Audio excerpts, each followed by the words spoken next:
fellow investigators, and welcome to our video podcast, Into the Darkness, where my friends and I play the Call of Cthulhu role-playing game. I'm your host, Tom Rayleigh. We have another wonderful one-shot short game from those amazing guys over at Reckoning of the Dead, Matt Ryan and Noah Lloyd. As is my habit, I've changed a few details, including the title, but I will include the original title in the credits at the end. We're calling this one Magnum Opus, and this is version 1. So without any further delay, let's begin our journey into the darkness. For 20 years, the artist struggled, first in New York and now in San Damiel, California. In his late 40s, Arnold Spiegler has given up on ever making it big. Sure, he has written a hell of a lot of mediocre schlock, repetitive superhero boredom, but rumor has it he's been working on something amazing, his magnum opus, his great work. A wondrous 330-page masterpiece, unlike anything that he's ever written before. But today, he's supposed to be signing copies of his previous month's issue of Sandstorm Man and Snake Boy, issue number 14. Casey, the store owner, is worried. Where the hell is Arnie? Guys, do you have any idea where he is? As far as I know, he should have been here already. Well, it's like we got all this stuff ready and people are lined up. Fuck. He might have just gotten stuck in some traffic. He lives like 5 minutes from here down the street. It's like there's no traffic. I think, either something's wrong or, we've seen some of the preliminary stuff from his stuff, and it's pretty damn weird and it's completely different than anything else. But a lot of the artist community in town thinks that it's really special. So we've been waiting on it. We were hoping to get a bit of a preview today, but could you guys maybe go check? Here, let me give you guys know where he lives. You guys go over there all the time. Yeah. We can go check it out and stuff like that. Maybe he just had some bad Mexican last night or something. We'll check it out. He's got a phone, and he can at least call, for Christ's sake. I'll shoot him out a text, and then we'll head up to his house just to see if he... All right. Guys, we're seeing what's going on. He'll be here soon. Thanks. No worries. Yeah, no problem. All right, so you head down the street of San Damiel. San Damiel is a fairly decent-sized city. It's grown over the years. It's kind of in an odd little mixture. It's on hilly country like San Francisco is, and it goes right down to the beach. There's a beautiful beach, but back behind the city is kind of a crescent-shaped cliff that goes almost all the way around the city, and it's California forest beyond there, and then desert to the south, which is towards Los Angeles.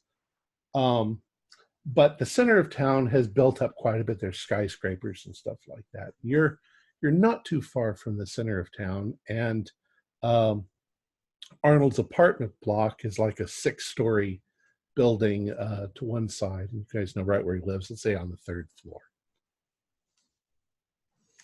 So it takes you 5 minutes literally to walk there. Okay. Do we know what vehicle he would drive? Yeah, he'd probably drive some economic little car, but it would be in the parking structure, and you're not quite sure what parking spot he's got. It's the big high-rise parking structure. Right.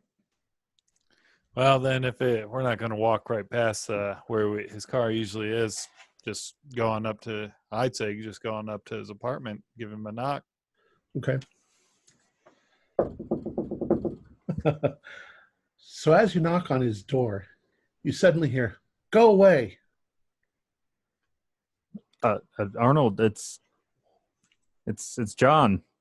I said there's no more room in here. There's just too much room. There's just not enough room. It's John Baker. Go away. And then you hear something rather distinctive.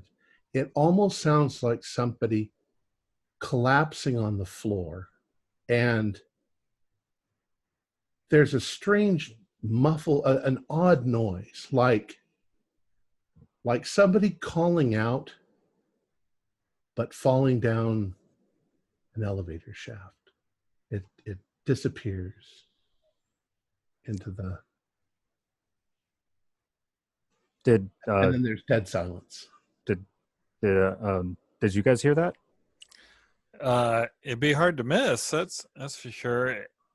Check the knob. Is it unlocked? It's locked, but Rattle, it's rattle, flimsy. rattle.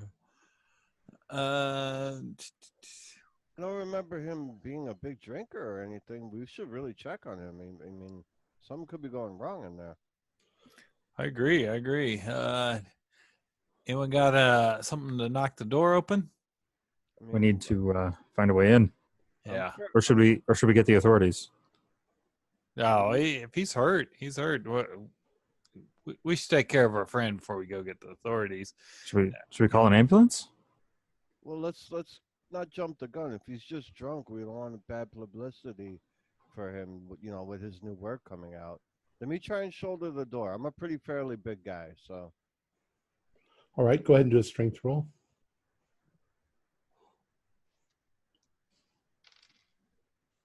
$91. Okay, you hit it pretty hard. You can hear it crack a little bit, especially around the lock, but it bounces back and kicks you back.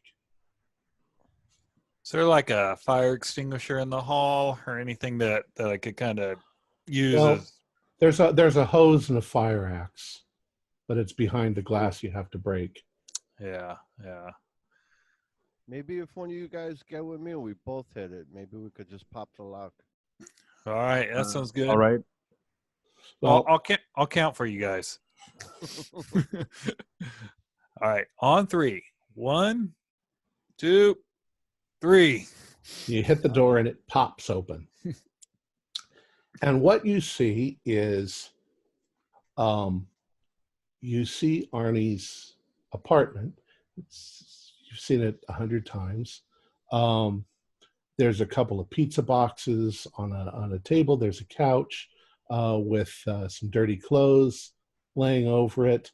There's an area to one side where he's got like a painter's tarp, but a kind of a canvas painter's tarp thrown down on the ground. And there's paint speckles of different colors all over the place. And there's some on his walls and windowsill and stuff like that. And he's got all of his artist stuff sitting there, and he's got his art board up. And he doesn't seem to be there. I'll call out. I was like, "Hey, Arnie, sorry about the door. Where you at, brother?" No answer. Pop through and check Arnold? the bathroom. You go into the bathroom. It's fairly clean, but it's not that clean, and he's not there. Is this like just a one floor? It's just a one bedroom apartment. Okay. Studio. Yeah, studio. It's all one room with a bathroom attached. Yeah. You heard him, right? That wasn't, you know. Oh. Someone was in here. Yeah. Well, I'm gonna. Is there like a desk that I can kind of look at, see if? Yeah, he's got a desk. It sits there. He's got a lot of paints and little jars and stuff. And there's a decent indicator that there's a palette there with some wet paint on it and a brush. Yeah. Well, I kind of touch it. I'm like, well, he must have just been here. I mean, the paint's still wet. That's not like him to waste paint like that. And I'm not an artist, but it seems like it would dry quick. I mean, you know, and like you said, we heard him or heard someone, unless that was someone in the upstairs apartment. But No, it definitely was his voice. yeah. look out the window. Okay, you go over to the window, and you do realize the window is locked. Okay. Okay. Yeah. Hmm. There's an escape on the outside going down, but yeah, Right. it's locked. All right. Open up. I got my smartphone. Go into like some social media. See if like I got like an active kind of icon for his face or anything like that. Doesn't look He hasn't been on Snapchat since yesterday. Or Instagram. Dial his cell phone and see if it rings in the house. On it. okay. You ring his cell phone, and in fact, his cell phone rings, and it's just sitting behind some cans of paint right there on the table. It's connected. Well, where did he go? We know he doesn't go anywhere without his cell phone. He's always on the social media. Yeah. Well, There's only one way out of the apartment too, and you were standing in front of it. yeah. Maybe what we heard was something on his phone. Yeah, it could have been. I'm gonna run down and check the mailbox. Maybe he ran down there to check the mail, and he's gonna come right back. I mean, Okay. And be annoyed about his door. yeah. It wasn't my shoulder, so I head on down there, down All right. to wherever that is. So you head down to check his mail, and there's nobody there. It's a key mailbox, and you can't tell if there's anything inside of it, but there's nobody there. The other two of you do a spot hidden.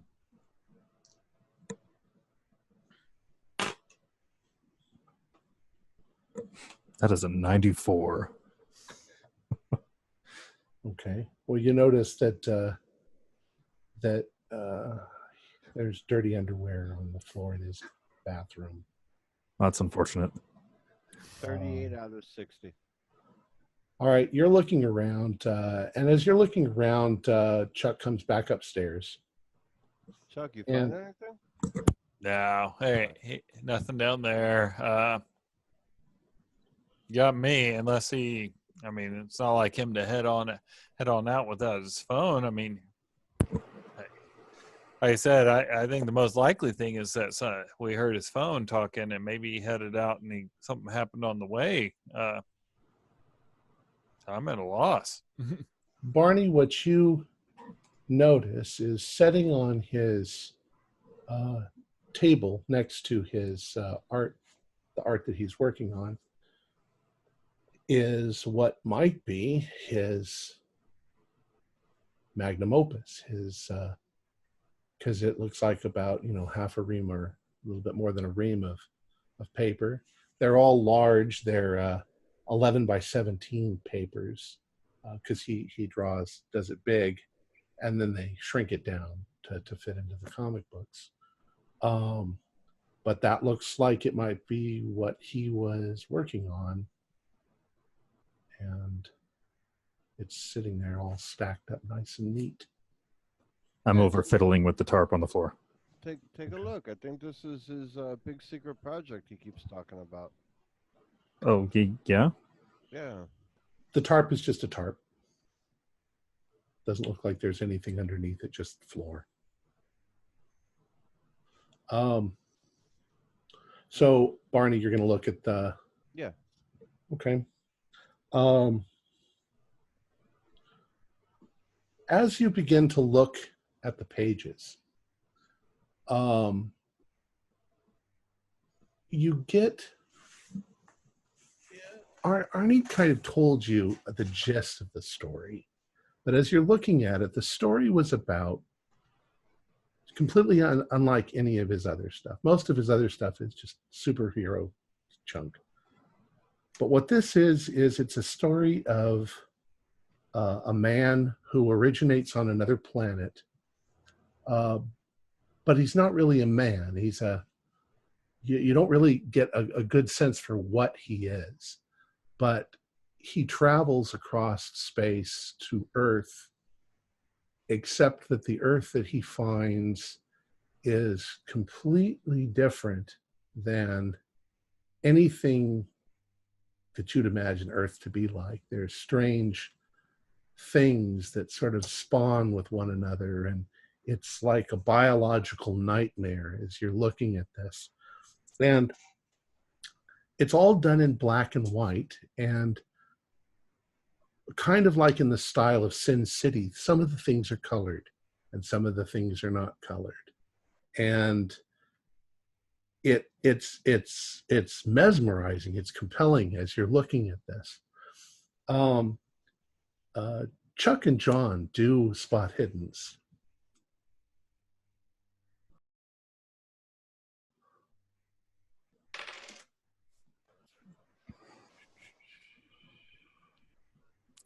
I got a regular success. Okay.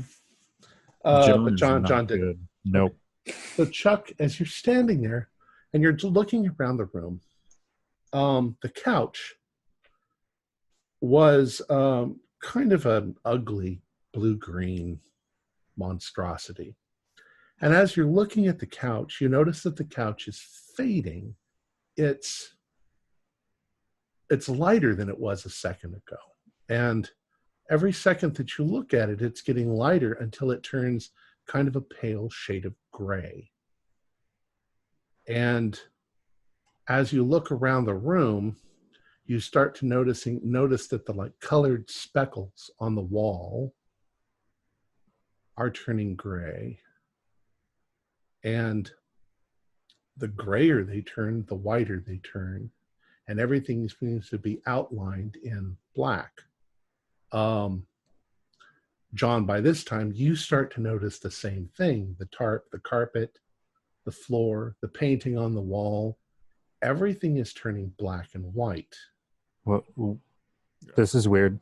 Yeah, I look at my my hand. I'm like, is my hand No, turning you guys look perfectly normal. like? Oh, Crack the window. There could Yeah. be carbon monoxide in here. agreed. Yeah. Okay, Barney, you notice that the other two are suddenly distressed by something.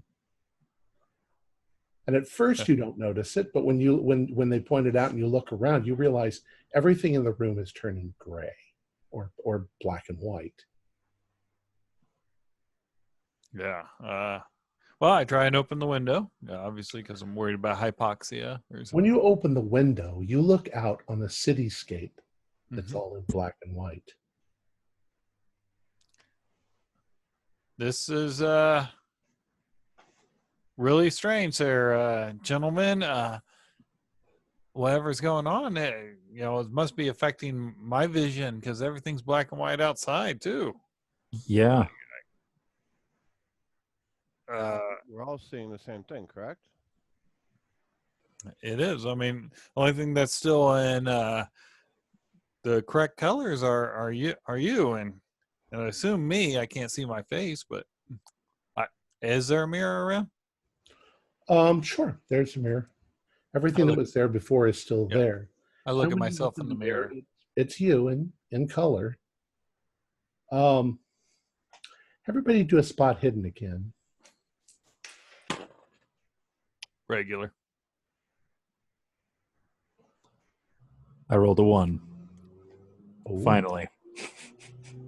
Oh, I like that. So you guys are all kind of freaking out about this. And John, you begin to realize that, wait, the colors are still there. They're just really, really faded. It's like that white is a little different than that white. And if that was supposed to be yellow, it's a little more yellow than that, the blue of the couch, which is still, but it's like everything is washed out, very washed out. Barney, you turn back and you notice that the book is no longer there. Where'd the book go? You worried about a book and we're turning gray? Well, I mean, I was just had it in my hand and it's gone. It's like, yeah, I'm worried about it. Something that was 2 feet in front of me, I just put down, disappeared. I'm engrossed with the wall and the various shades of eggshell. Yo, did somebody slip us acid? Did you funny joke to trip today or something? This is not cool, man. It feels very much like well, it looks like an acid trip, but it doesn't feel like it. You don't feel any different. I think you should all do sanity rolls.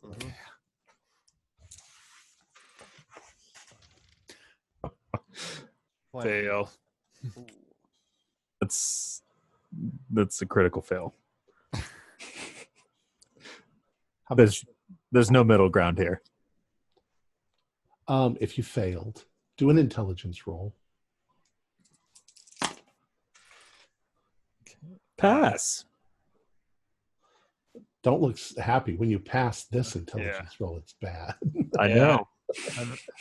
Unfortunately, I passed also my intelligence. If you passed your intelligence roll, roll a 1d6. If you fail, then 1d4. Only lose one sanity. There you go. Okay. 3. If I pass my sanity, You passed your sanity? I rolled. Then 1d4. Okay. Because it's still freaky weird. Oh yeah. Just 1 point. Guys, there's definitely something in the vents. We need to get out of this building. I agree. Hold on just one moment, please. Sorry.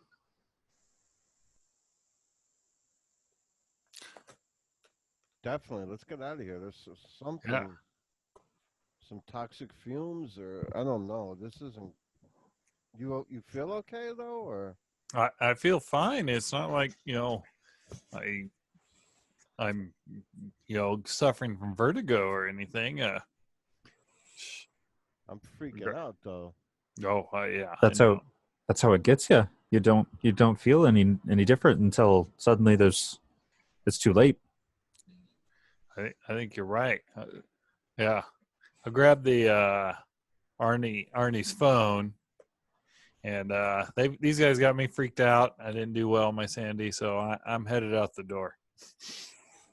Okay. As we're walking out, I regale them with tales of carbon monoxide poisoning. Barney, since you're the last one out, do a spot hidden.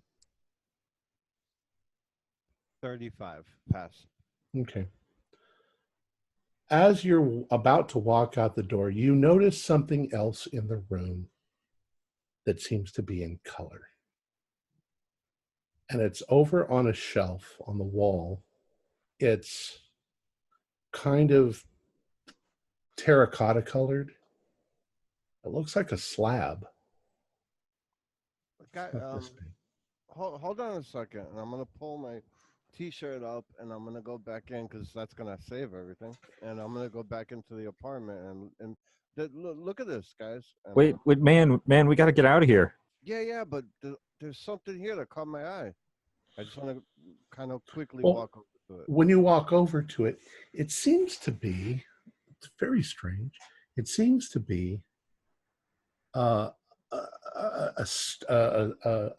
terracotta little tablet of some sort with some very strange writing on it. Looks like something you'd see in a museum. Mm-hmm. And sitting next to it on the shelf is a box that has obviously been opened up. There's some peanuts in it and some wrapping paper. And it looks like it came from eBay. And I mean, either you're going to look at it or you're going to, what do you want to do? No, I'm going to look at it. Well, it looks like somebody sent this to Arnie, or Arnie ordered something from eBay, and it's this little relic of some sort. Guys, just take a look at this real quick. I mean, it doesn't weigh. It weighs, a pound. I'll walk over to the door with them and. Yeah. What you got there, man? I don't know. It's like this little terracotta thing. It looks like some strange artifact from ancient Samaria or something like that. It's got this weird writing on it. It's the only other thing in here that's in color still. You guys can do intelligence rolls. Well, everything's got color. It's just really faded. Yeah, but this isn't. Like the walls are 50 shades of eggshell. I failed that. 96. I had a hard pass.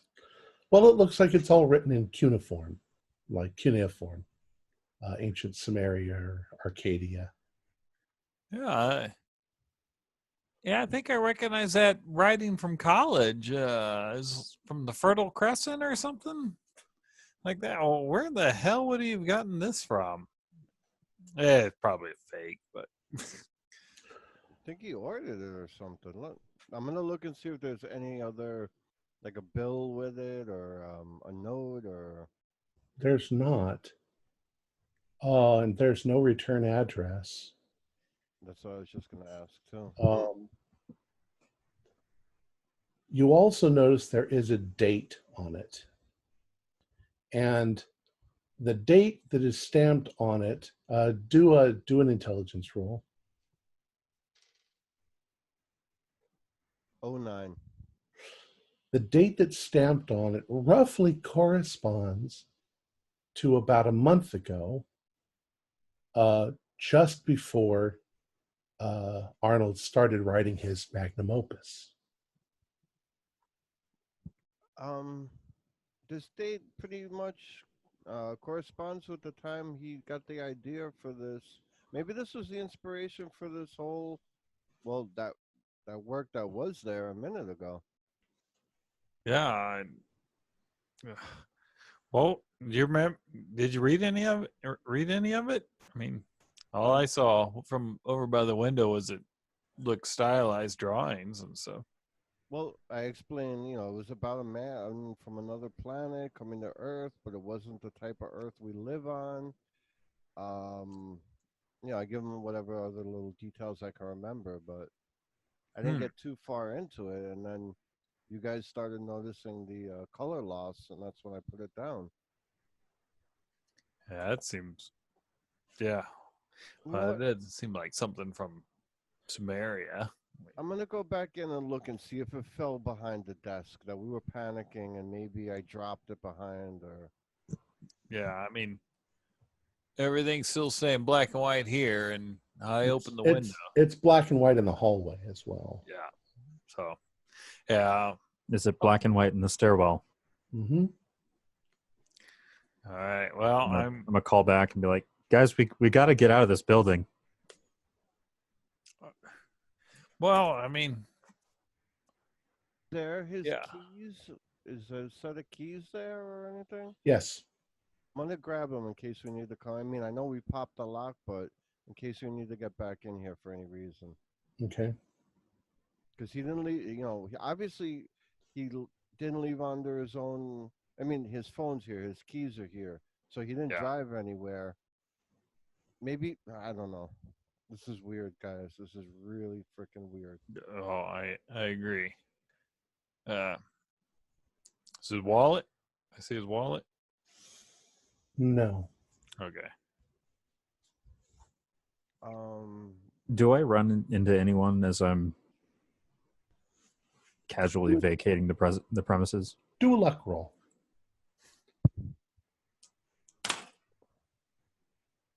Nope.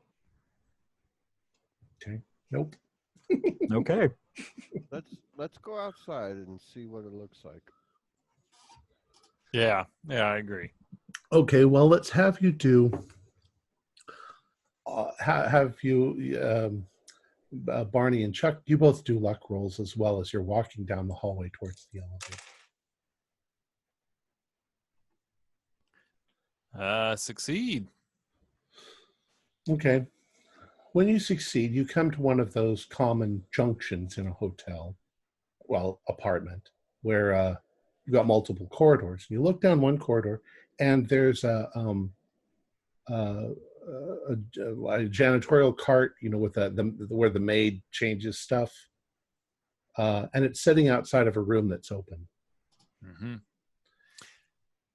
And you can hear a very odd sort of sound, like some sort of a mechanical whirring sound, but it's low pitched, and it seems to cycle, like it's going.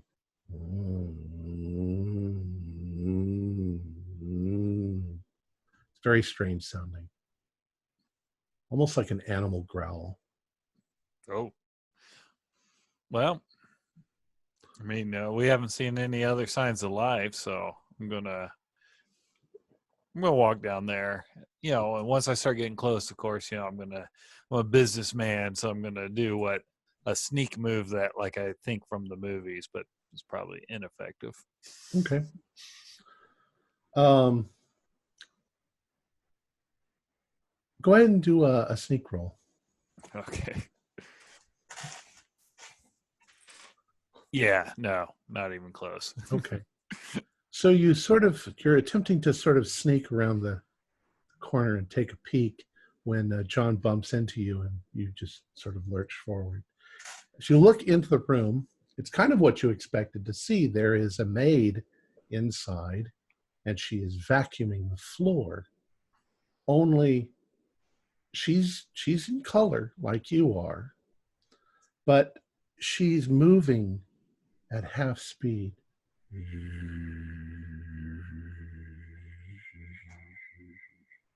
As she's vacuuming the floor.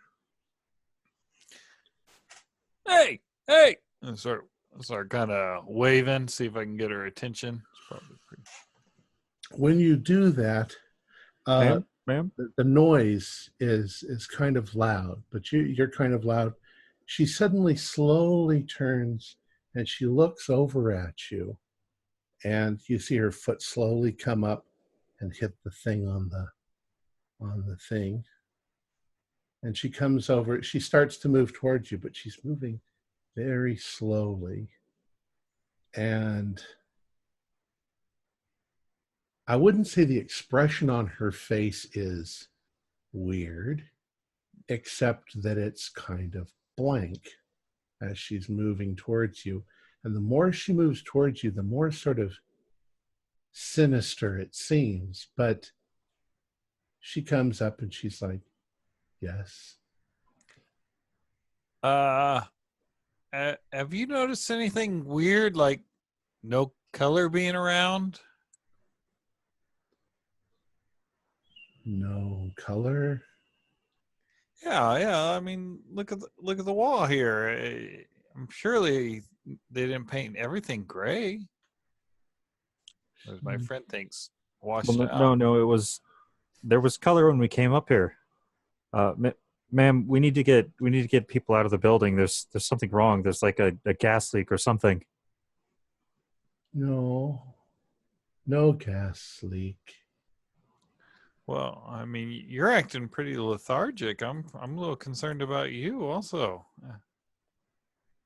No, I'm doing my job. Oh, yeah, I agree. And you do a wonderful job, man. But maybe we should go out and get some fresh air.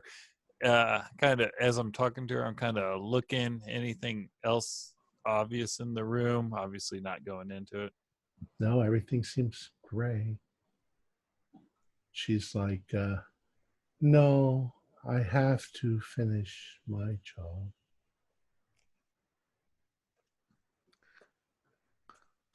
Well, Bye.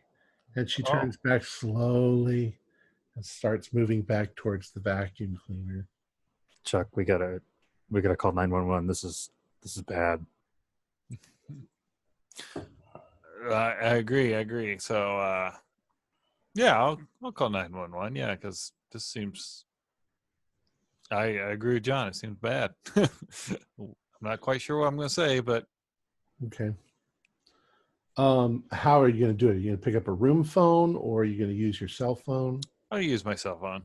Yeah. Okay. You pull out your cell phone, and there is no dial tone. Great. It says no connection. Right. Yeah. We must be in a dead zone. Freaking Verizon. But so I'll go. Well, then They're our biggest sponsor. No.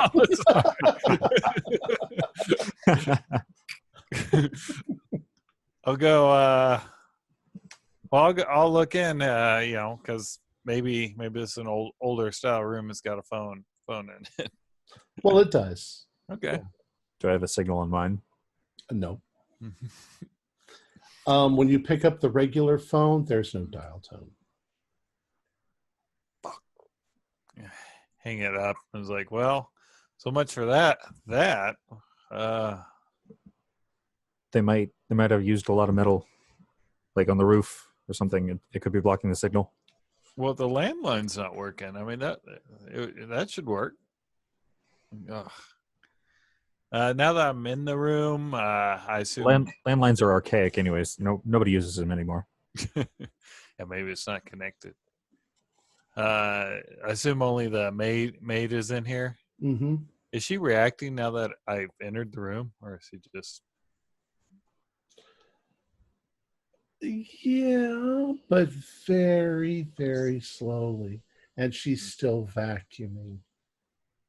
Okay. By the way, it doesn't look like anybody's currently occupying this room. Right. Okay. I'll turn on the TV. See if Okay. something's going on across the city. Obviously, it'd be on. Or You click the TV to turn it on, and it doesn't come on. God bless it. Now, is there a light on above us, like a lamp? Yes. Or like okay. It just gives out kind of a dead white light. Flip the switch. Does it actually do anything? Mm-hmm.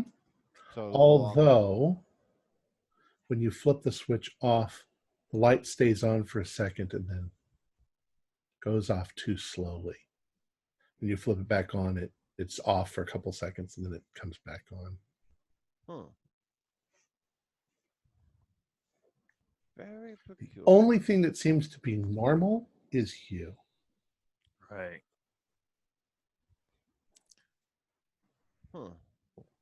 Well, I'm gonna head back out in the room, get in the hallway with the guys, and Okay. see if we can come up with a plan here. Let's you want to go down to the street? Get out of this building? Yeah, All right. we might be able to get cell reception outside of the building. You get in the elevator and you start down. And without realizing it, as the elevator is going down, it's taking a long time to go to each floor. Should have taken the stairs. You never take the elevator in an emergency. You should have taken the stairs.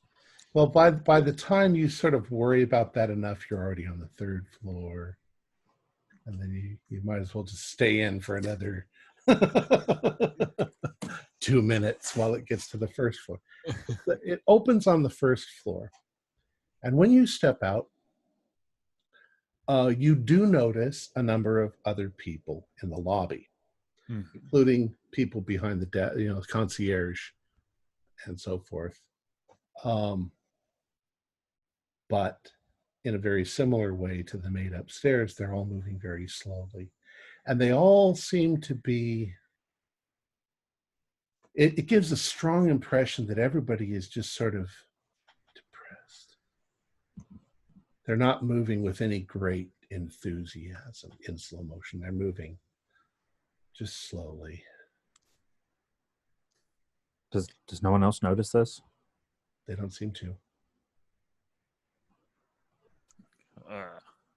Yeah, this is whacked. I think we should press on getting out of this building because, yeah, it's the only explanation I got is there's some kind of gas suppressing our O2 intake, and they don't want to listen to us. Take care of yourself first. You step outside, and the first couple of things you notice is that there are a few people walking by on the street. Same thing. They're still slow. There are a few cars in the road. They seem to be moving a little faster, but they're still moving slower than they should be moving.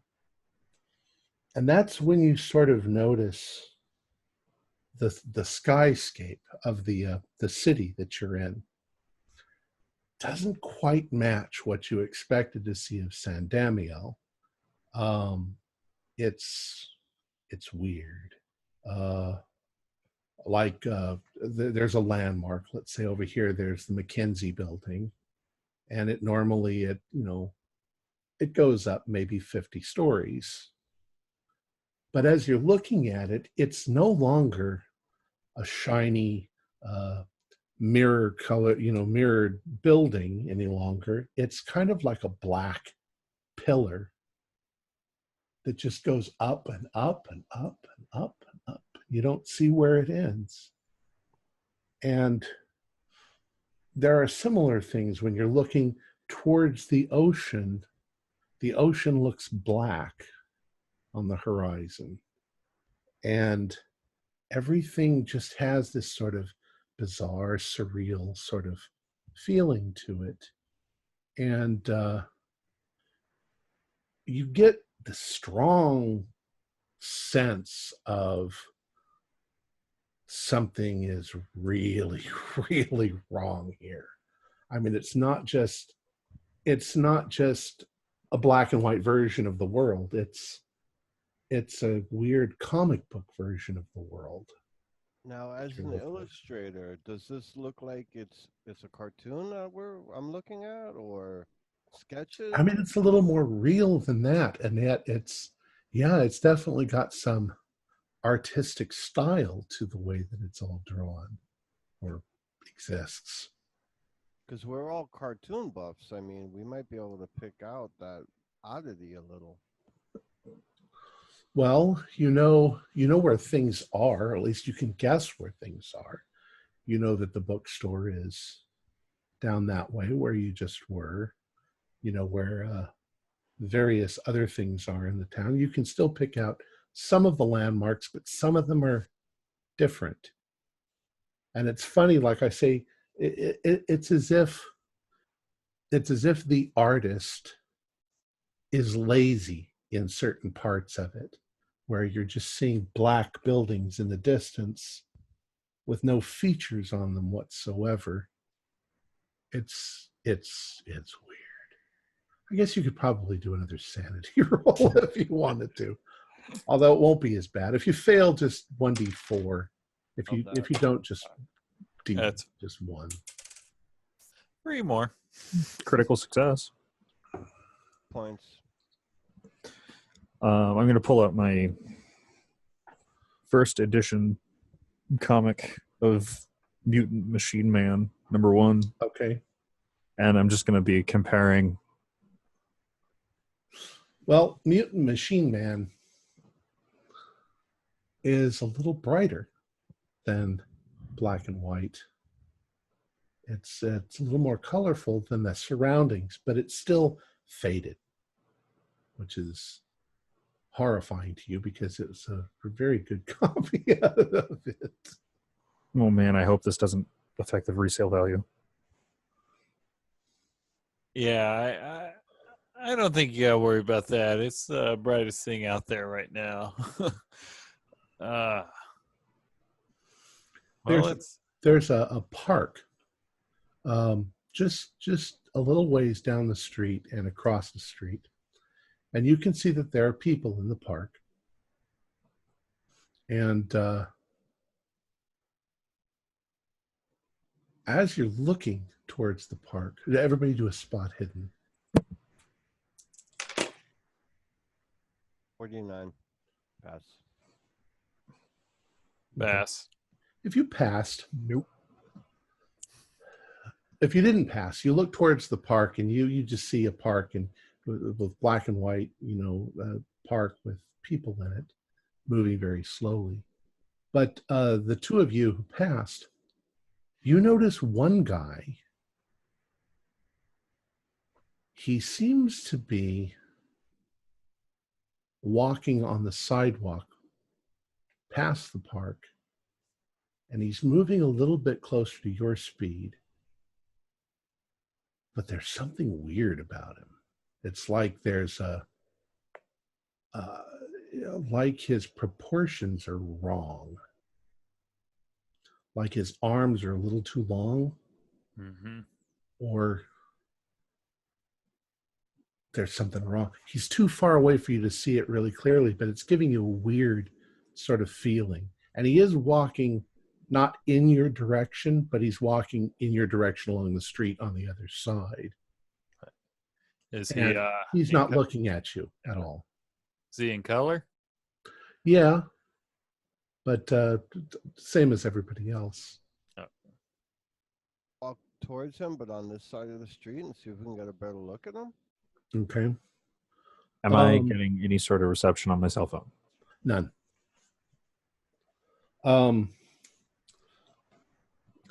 The first thing that you notice about this guy on the other side of the street is that his clothes are not put together very well. I mean, it's like he just threw on whatever he found. And his neck and his head seem to be somewhat cockeyed to one side a little bit. And one of his arms is definitely longer than the other. I mean, one is almost like an orangutan. I mean, it's like down to his knees. And the other one is not. And he's sort of shambling a little bit as he's walking. Do a spot hidden again, and we'll give it to whoever gets a really good roll. Hopefully somebody... Guys, I'm not getting any cell reception. Yeah, well, me neither. Hard success on spot hidden. Oh, good.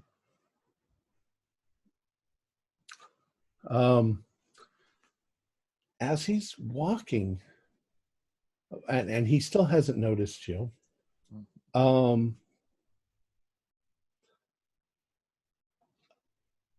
his arm, where it's coming out of the sleeve on his shirt, it's two different colors. It's like a white man's arm from here down, but it's like a black man's arm from there up.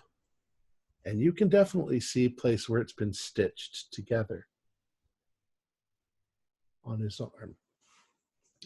By that time, you probably also noticed there's something on the side of his neck where his head has been stitched on. I will point this out to my buddies, and it's like, did you see that? And he's shambling. Is the arm that's stitched on, does it look like it's got life, or is it just kind of like sewn on there? Just, I mean, he looks very lethargic, sort of. Right. You know, but I mean, zombie comes to mind immediately. Right. Although he's not chasing you down for your brains or anything like that. He's just walking along, shambling along. You want to follow him a little bit? I don't want to get anywhere near him. That's weird. I agree, it's weird, but there are other people on the street as well that are slowly walking, and he's walking by them, and they're walking by him, and none of them seem to notice or react. They're not reacting if they are noticing. Right. Yeah, I'm up for following him at a distance for a bit, see where he's shambling off to. If he just seems to be wandering endlessly, maybe engaging. Well, there's three of us. We could, if he wants to cause trouble, we could take him. You guys handled that door well. I should have grabbed a kitchen knife.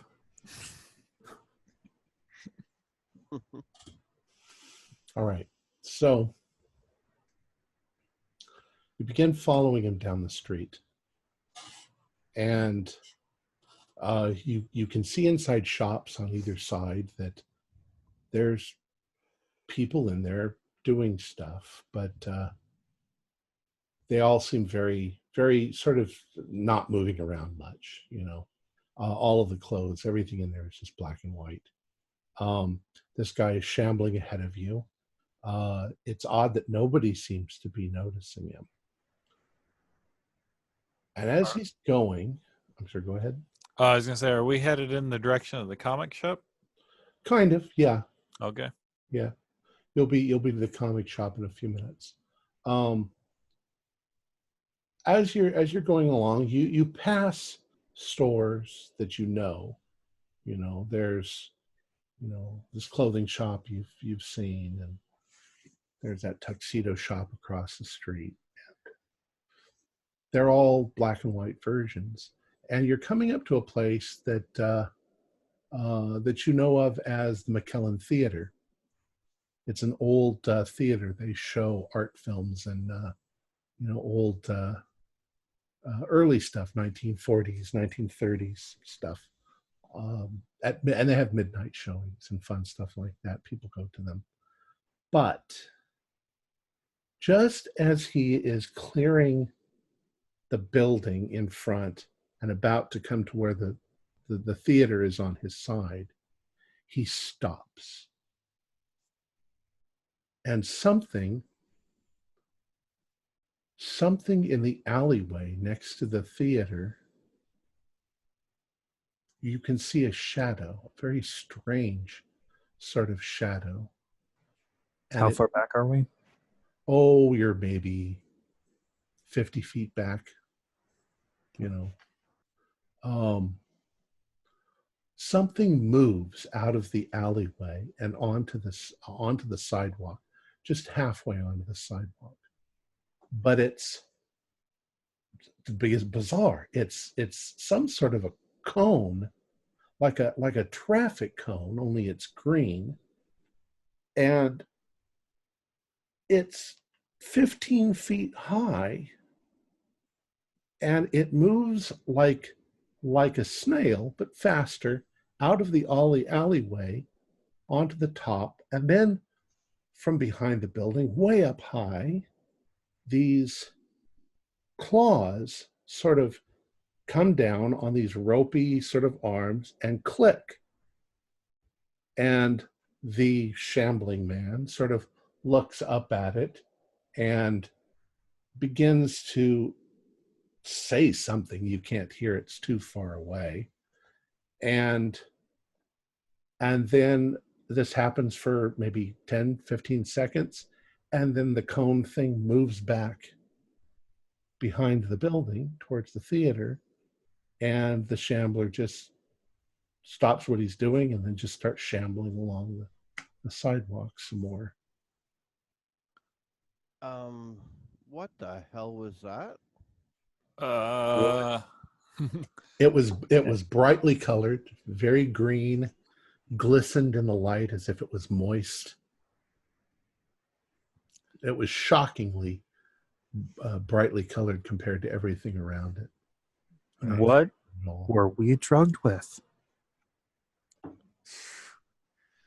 Oh, sorry. Go. Yeah, I don't know, but I'm gonna kind of get back into my businessman sneak and try and come to the edge of that corner and try and peek around. Okay, do a spot hidden. I mean, a sneak. Yeah. Hey, I passed. All right, cool. So you guys are following behind Chuck. And Chuck sticks his nose around the corner and takes a peek. And 10 feet behind Chuck. Just as you turn that corner and take a peek, what you're shocked to see is the theater is there. And the theater has large bay doors towards the back for bringing stuff in and out and everything like that. But those doors are open.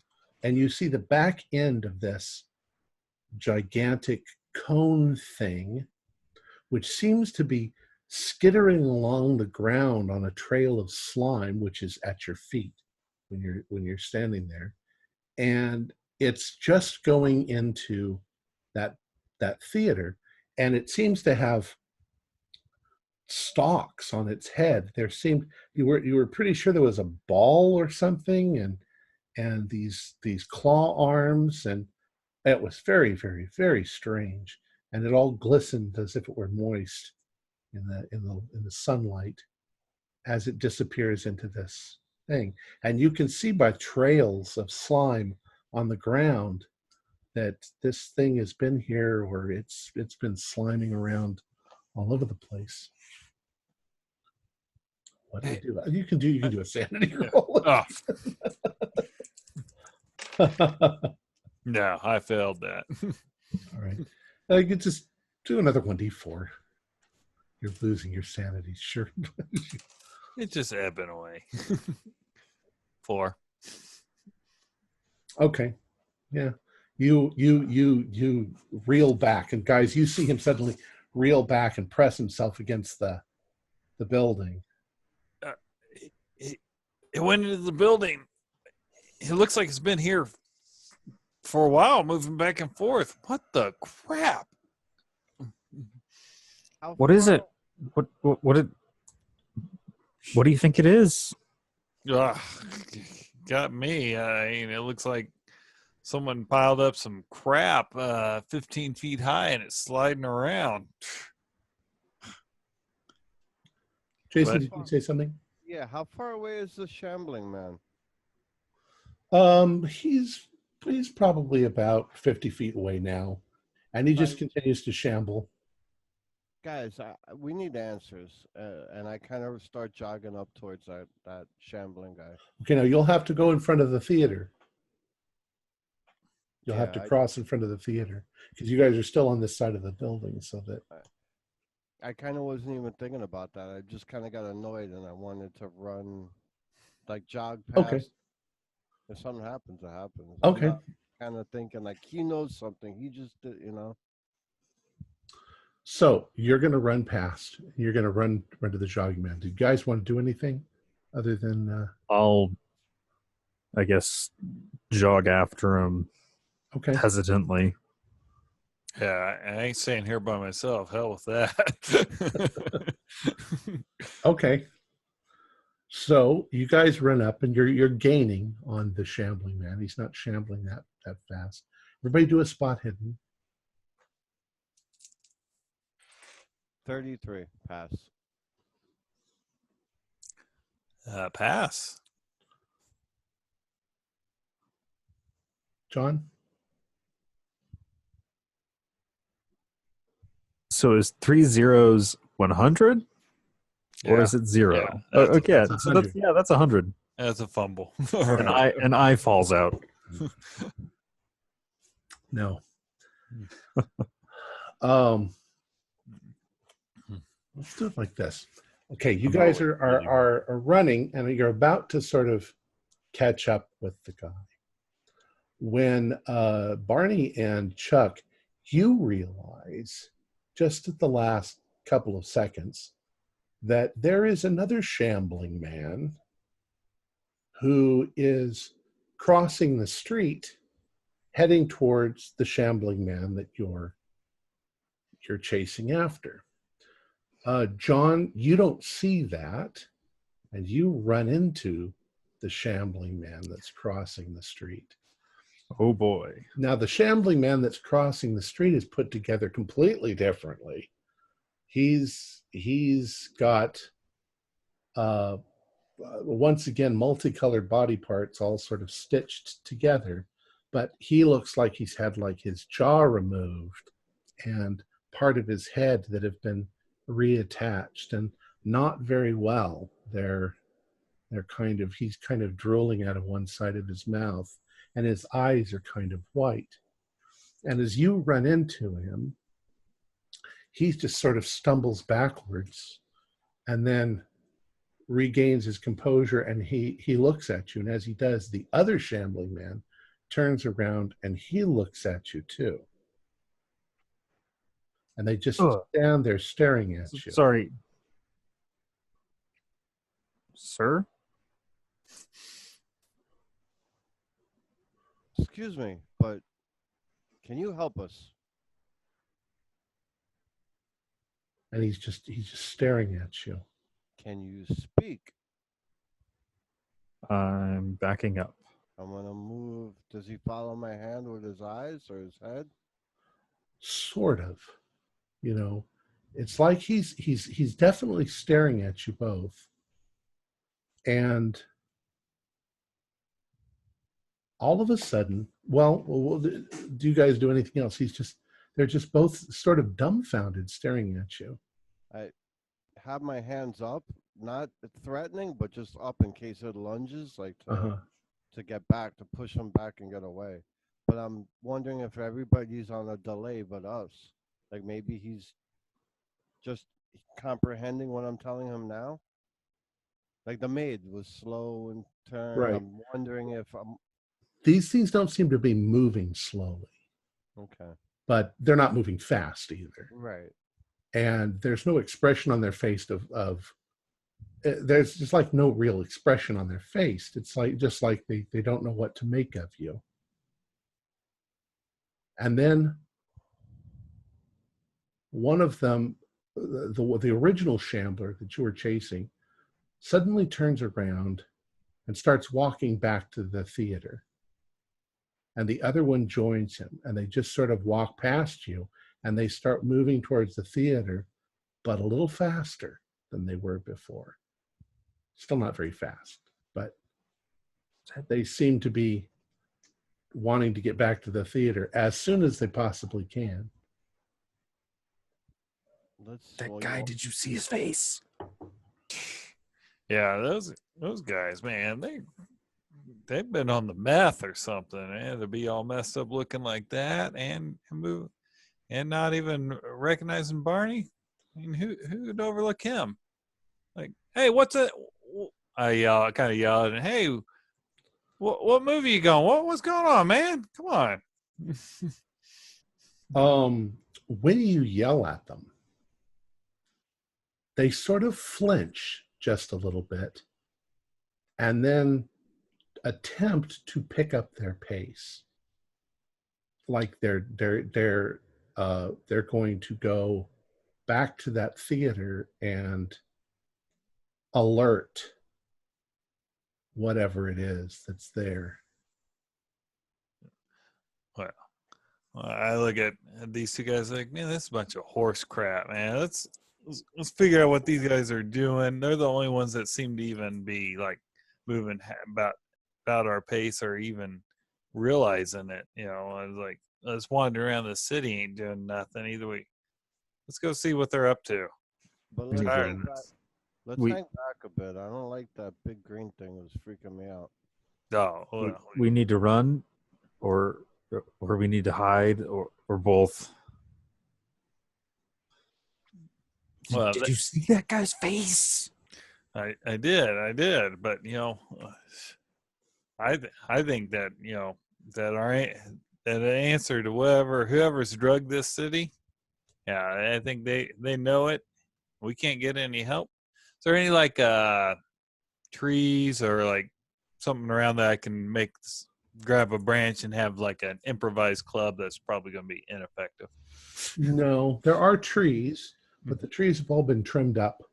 Okay. So that they don't get in people's ways. So the branches, if there are branches, the branches are out of reach. Right. Any beer bottles on the floor, or no? San Damiel tends to be a pretty clean town.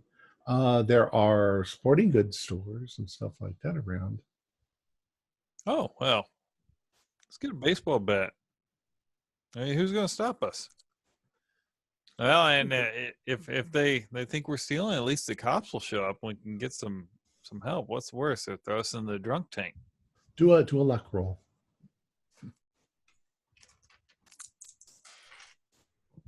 Yeah, let me check my luck. Yeah, that's a pass. Okay. There's just a couple buildings down the street. There's Pentatix Sport Mart. You can always rely on them. I'm not as good as the usual suspects. It's just randomly something I see on the screen. I run down there and you guys are following him? yeah, absolutely. I go in. I assume like few numbers, the electric automatic doors or push doors, whatever. I go on in. Everybody do a spot hidden again. What's hidden? 35. Pass. Okay. Fail. Well, as you are Fail this time. about to enter Sport Mart, Barney says, there are more of them. And not inside the store, but you notice down the street, every once in a while, you'll see one of these shamblers walking around, and they look like people that have been put back together and taken apart and put back together. And they just seem to be patrolling. I don't know about you guys, but I've seen a lot of horror movies and I've read a ton of comics, and this doesn't look good. Yeah, I'm agreeing with you on that one. Maybe if we move really slowly, like everyone else. Yeah. Well, when you enter the store, it's pretty much laid out the way you expect a Sport Mart. Although you do notice that there are places in the store that are just white. It's as if that part of the store wasn't drawn. Yeah. So there's just sort of a white wall there. But you said baseball bat. That's fairly easy to find. You can find a whole rack of baseball bats. All right. I And go with there the are almost aluminum. there's almost nobody in the store. Damn. All right, so aluminum baseball bat. Oh yeah. All right, you guys all want those? Yep. And Is there a camping section, or is that whited out? To a luck roll. 34. One of the few successes of the night. It's right on the edge of a white section. Okay. So there's a display tent that's halfway buried in the white. Right. Is there any wood cutting equipment like camp saws, hatchet, axe? Do a luck roll. Yeah. We'll say there's a hatchet if you make your luck roll. Yep, that's a success.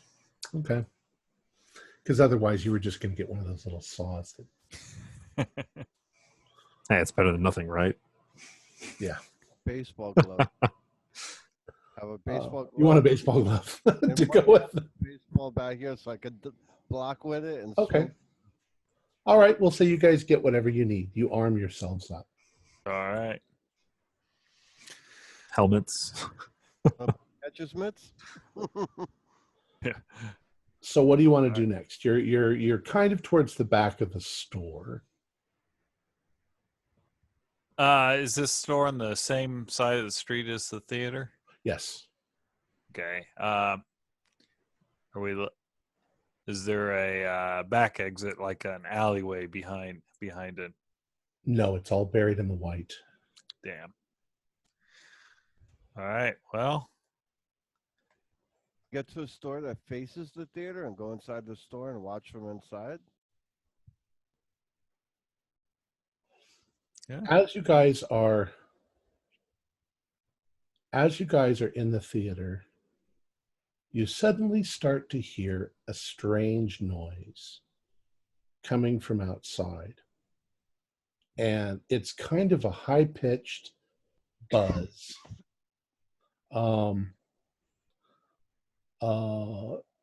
Almost insect-like, like cicadas or grasshoppers making a strange noise, except that it's constant. It's just going. And it just suddenly started. Definitely sounds like it could be an alarm of some sort. This Right. stage just keeps getting better and better.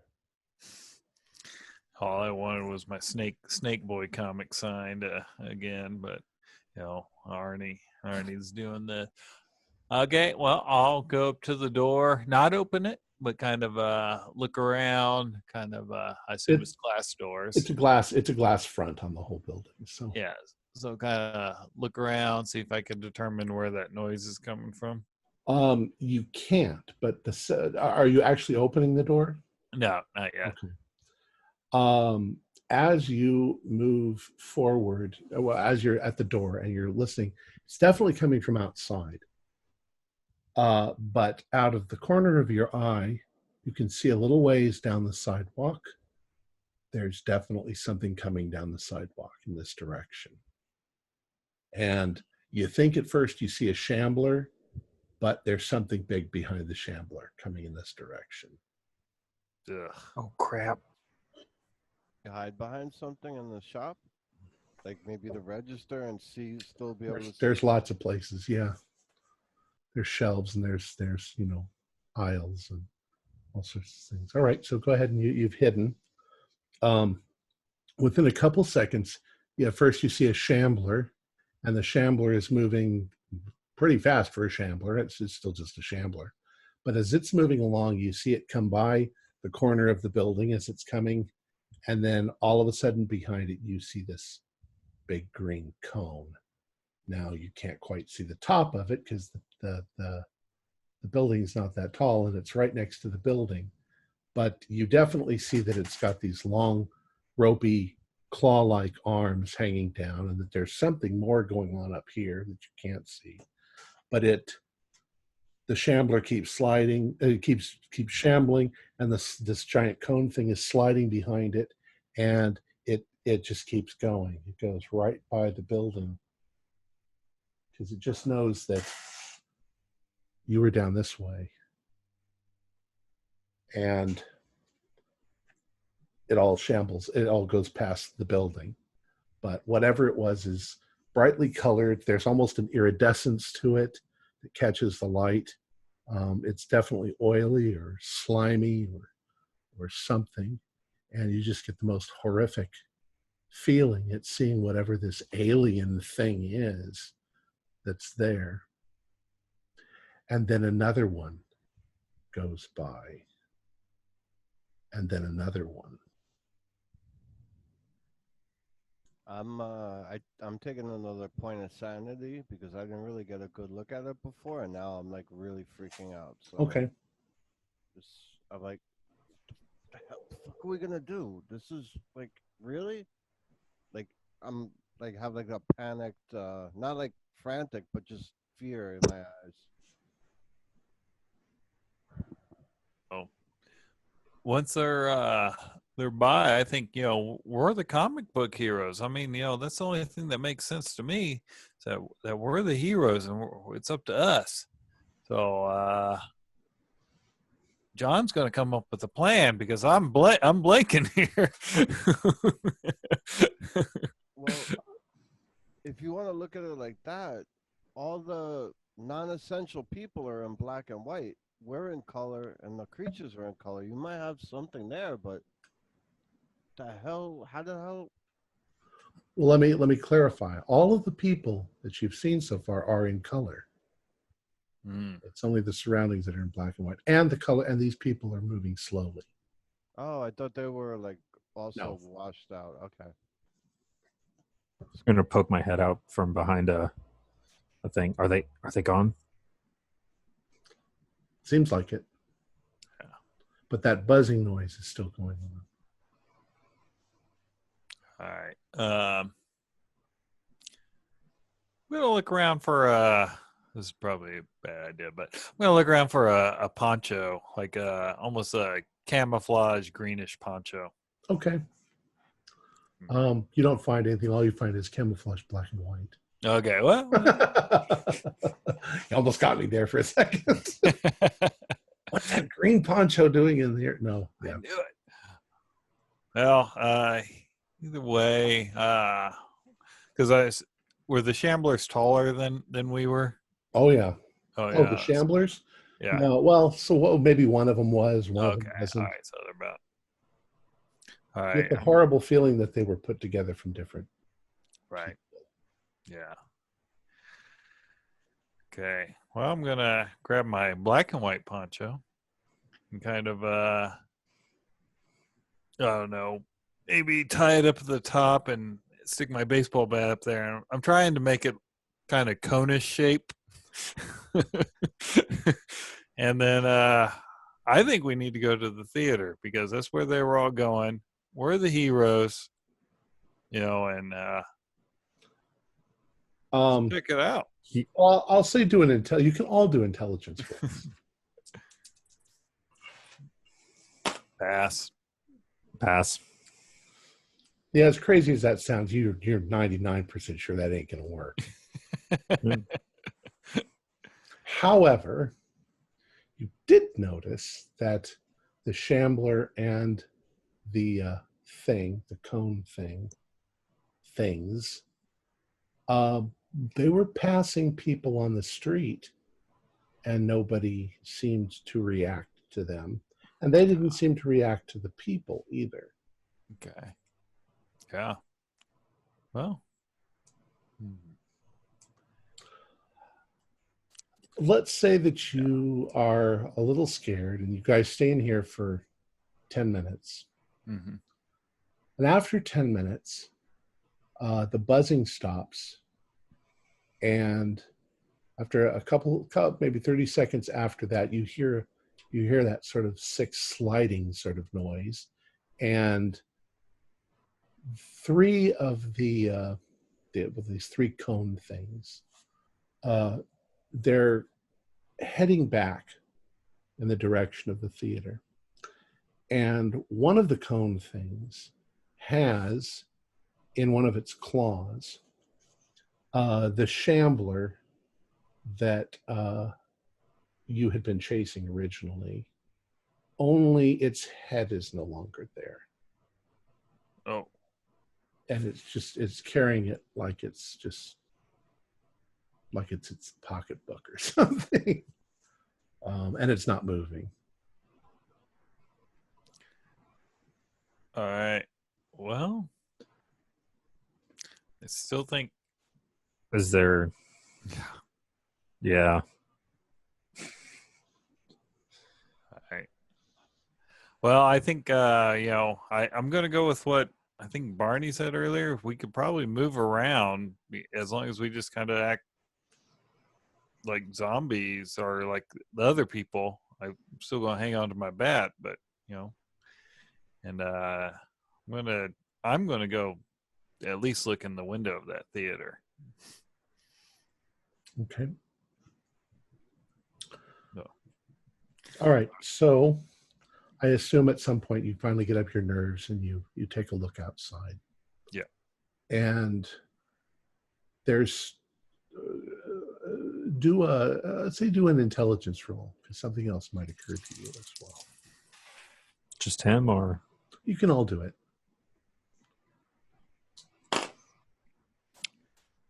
One Pass. away from an extreme.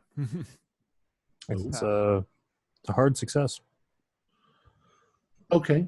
Well, you notice almost immediately as you step out that the sun has not moved in the sky. It's just a plain white light shining down, but it's not changed at all. The shadows haven't changed.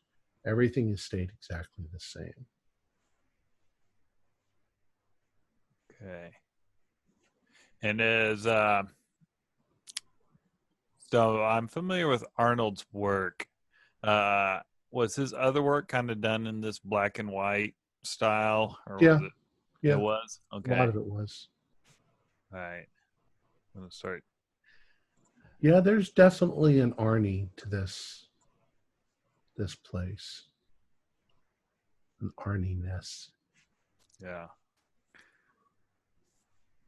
All right. Well, while I'm thinking about this, I'm still going to kind of shamble or walk slowly to the theater and kind of give it the old side eye look Okay. in. As you get to the edge, once again to the edge of the building, and you take a peek around the corner, you'll notice that in front of the theater now, on either side of the door, one of these cone things is standing, and now you see it in its full glory. It's a 15-foot high cone. It seems to have 4 huge, ropey sort of necks or arms. 2 of them end in claws. 1 of them ends in a large ball. There seem to be eyes on the ball. There seem to be some sort of cones. It's bizarre. It's bizarre. It's a weird conglomeration, almost like a sea creature of some sort. And as you're there are people that walk by you, and the creatures pay absolutely no attention to them at all. Okay.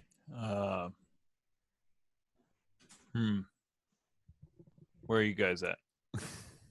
I'm hanging back. I'm not seeing this. No, I'm I'm with gonna you. wait until you get back and ask you. I'm Okay. with Chuck. All right. Well, I try and I'm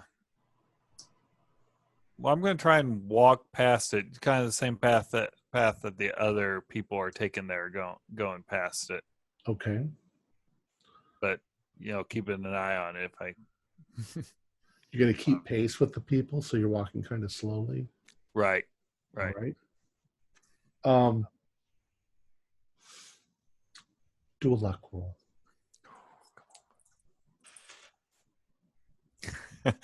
Fumble 0, 0, 0. Oh no! I was going to give it to you if you had anything but that.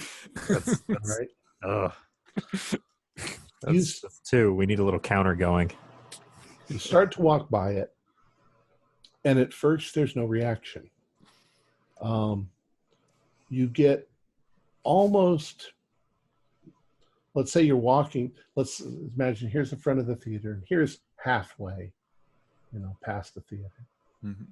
So you get to about halfway, and you take a few more steps past it, and you inadvertently do one of these. And you look over at the theater. And you take a few more steps, and as soon as you do, one of the things begins to slide down the little steps, and it's heading straight towards you, rather alarmingly fast. All right. Well, I start to run. I mean, Okay. If I think it's coming after me, yeah. What do the other two do? I'm gonna see him break into a run, and you also hear that sliding noise. I'm gonna imagine that the jig is up, and it's time for a race. Okay. Now he's within seconds. The thing is between you and him. So you're looking where he is. The thing is slid from the side. It's on the sidewalk. The other one is now following behind it, and they're both heading towards Chuck. And there's nobody in front of the theater at the moment. Okay, so how far out are they? By this point, they're at least 30 feet away from you and moving away rather rapidly. Chuck can run. Okay. And they do seem to have kind of a top speed. They're not quite as fast as Chuck. So they're not gaining on him, they're losing. Yeah. So I'm gonna do an intelligence roll Okay. to think on whether or not it's prudent for me to make some noise and distract them and run the other way. Do your intelligence roll. It's a pass. Well, I'll give you the choice of what you want to do, because it also occurs to you that these things might have a lot of trouble going into buildings without a 15-foot high door. So all Chuck really needs to do is duck inside somewhere. And they're not going to be able to follow him, at least not very easily. Okay. Then I'm gonna slowly cross the street and then kind of keep pace. Well, Okay. How about you, Barney? What'd you do? shamble. I was it pulled in between us, right? Right. So now you're still in front of the theater, and there's nothing in front of the theater any longer. They've all moved that way. And John's crossing the street. He's going to move in that direction too. Can I See look what into happens. the theater? Sure. I'm gonna go look into the windows. Okay, you run up to the theater. Go ahead and do a you know, do a luck roll or a stealth roll, whichever you have better. I'll even give you a bonus dice, so you can roll My twice. stealth is only base, so that's close with the luck too. Oh, a 10. I Oh, got- very nice. All right, you go up, and there's not really a window, but if you look in through the front door, you can see into the theater, and what you see is the center of the theater. The theater has been pretty much gutted. All of the seating has been torn out, rather haphazardly. The center of it is pretty bare. There is a table that's just sitting there for some strange reason. And there's something sitting on top of the table, something that's rectangular and brightly colored, but you can't tell what it is. It's about this big.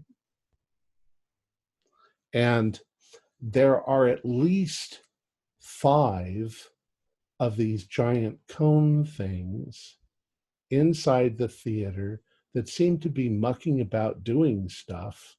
And there is some strange equipment that they have, including, what you'd think from sci-fi. And it's all in color, and it's all got bubbling, oozing stuff, and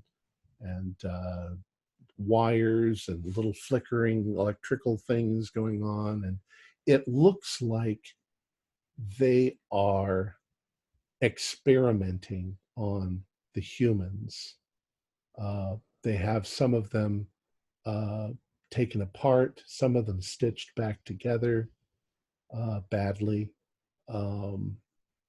and all sorts of things, heads in jars, and these just look like random people. Do a sanity roll. Yep, I already had the dice in my hand. 43. I think yeah, I just made it. Okay. So, was it 1d4? So do a 1d4. 2 points. Okay. You manage to sort of stop yourself from yelling when you see this. And also do one more spot hidden for me. 86 I failed. Okay. So what do you want to do? Now I'm going to look for either of my companions, whoever's the closest to You me. don't know. They're down the street somewhere. You think you can see John pretending to shamble over there down the street. Let's go back to the other two. Chuck, you're running down this. You're just passing the park. Right.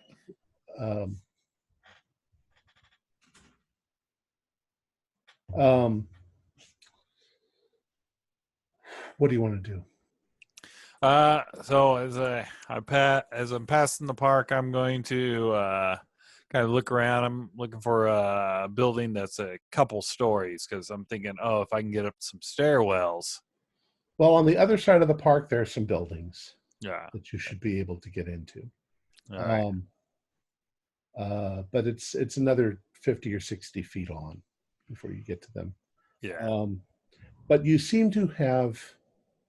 I mean, they're still behind you. When you look back, they're there, and they're coming towards you as fast as they can. If you were to stop running, they would catch you in 10 seconds. Right. You know.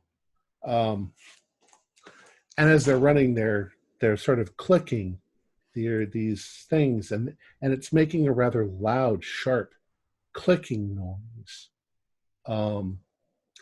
Do a listen roll.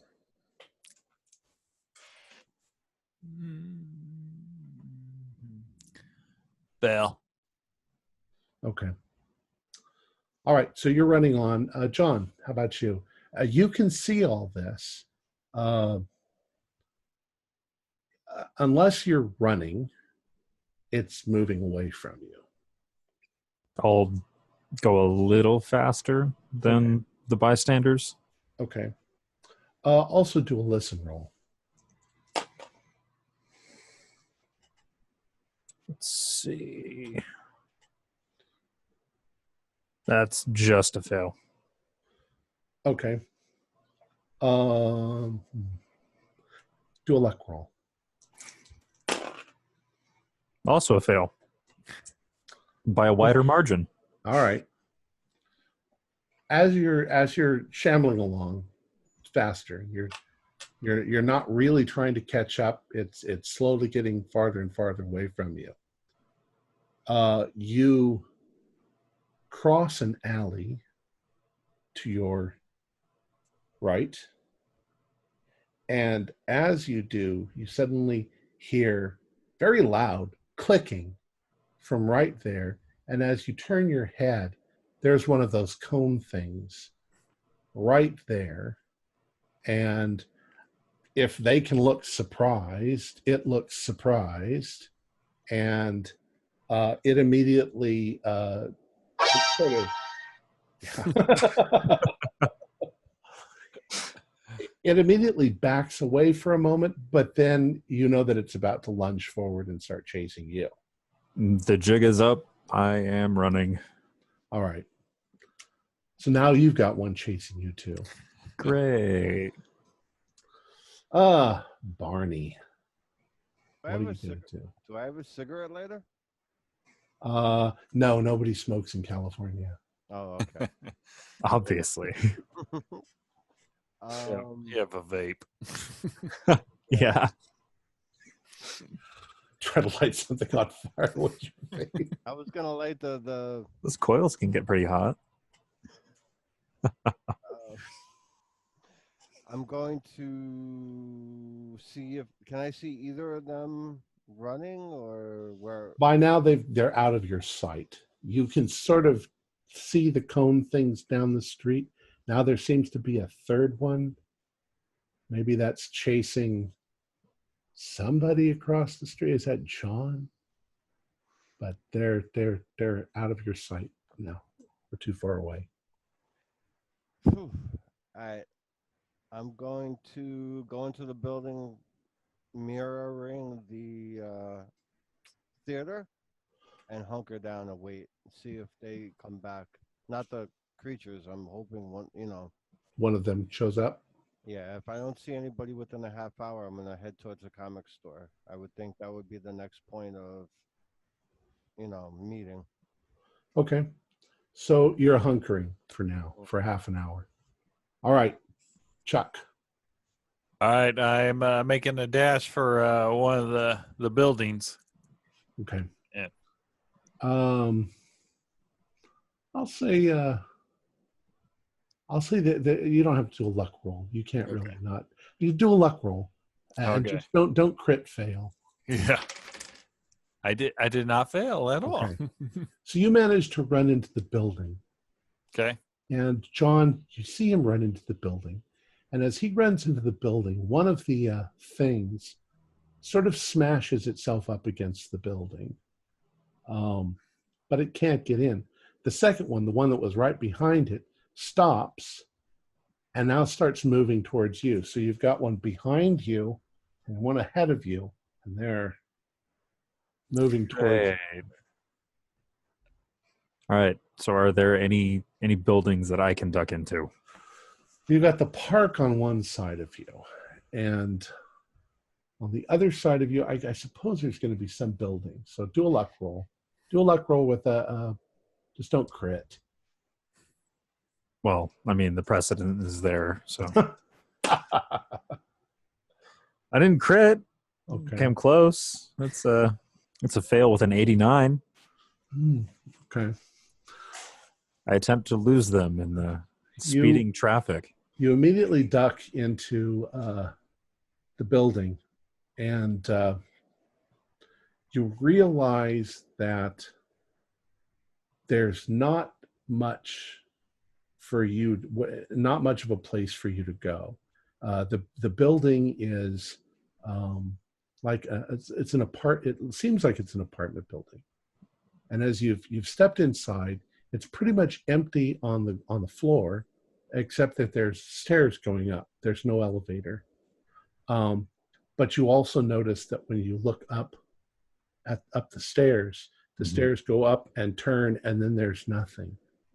There's just a wall, and there's no door or anything. So you're basically in a box. And the front door is the only way out? The front door is the only way out. And the things immediately come up in front of the building and stop. And you hear a lot of loud clicking going on.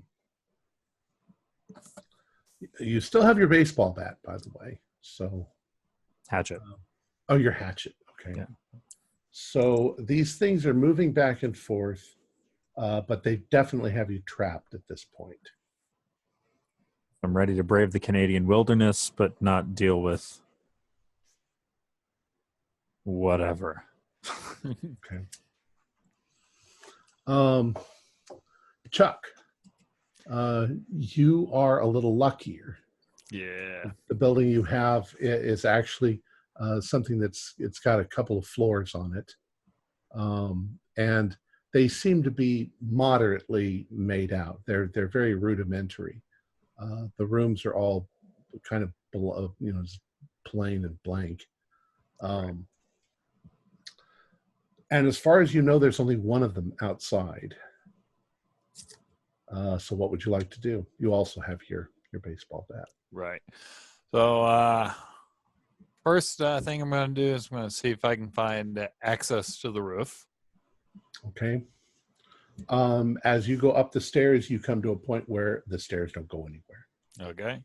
Well, I figured then I'm going to look at the outside windows, see if there's like a fire escape down the side instead of the front. There is. Okay. Down the side, yes. Yeah.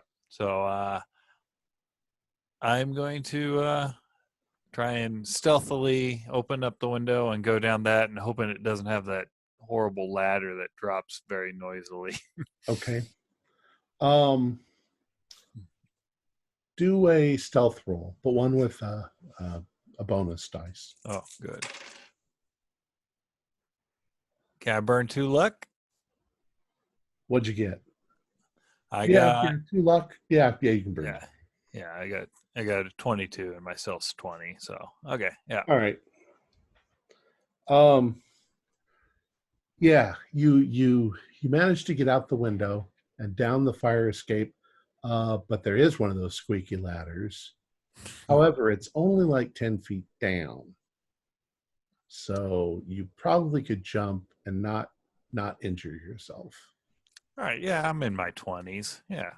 I'm going to land and, of course, bend the knees when I hit and hope that it all goes well. All right. Let's just assume you did. Yeah. So now you're on the side of the building. You know that thing is in the front of the building. What do you want to do? Where are you going to go? Okay, so I assume there's no alleyway to the back. There actually is just it doesn't really go. It goes behind the buildings, but there's no doors or windows or anything back there. Right. Okay. I'm going to look for something I can throw, kind of like make a noise. My goal is to grab something, throw it across the street so it makes a noise on the other side and see if that thing goes to inspect it. Okay. Well, there are some garbage cans sitting out. They're empty. They have lids. Yeah. I'll go with the lid because that seems like it's going to be a lot easier, kind of almost like a Frisbee kind of. Okay.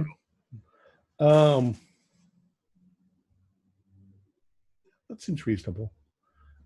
You fling the lid like a Frisbee, and it sails almost all the way across the street, and it hits a car that is slowly moving, but it makes a loud noise. Maybe it cracks the windshield. And you start to hear that sliding noise. And it's moving towards the other side of the street. John, you're standing in the room, and you're realizing that you are feeling incredibly trapped. There's two of these things right outside, and they're clicking furiously. And as they do this, all of a sudden, the two of them move apart, and three shamblers are on the other side, and they're now moving towards the door, and they're coming inside. And what kind of door? What kind of door is it? It's like a glass swinging door.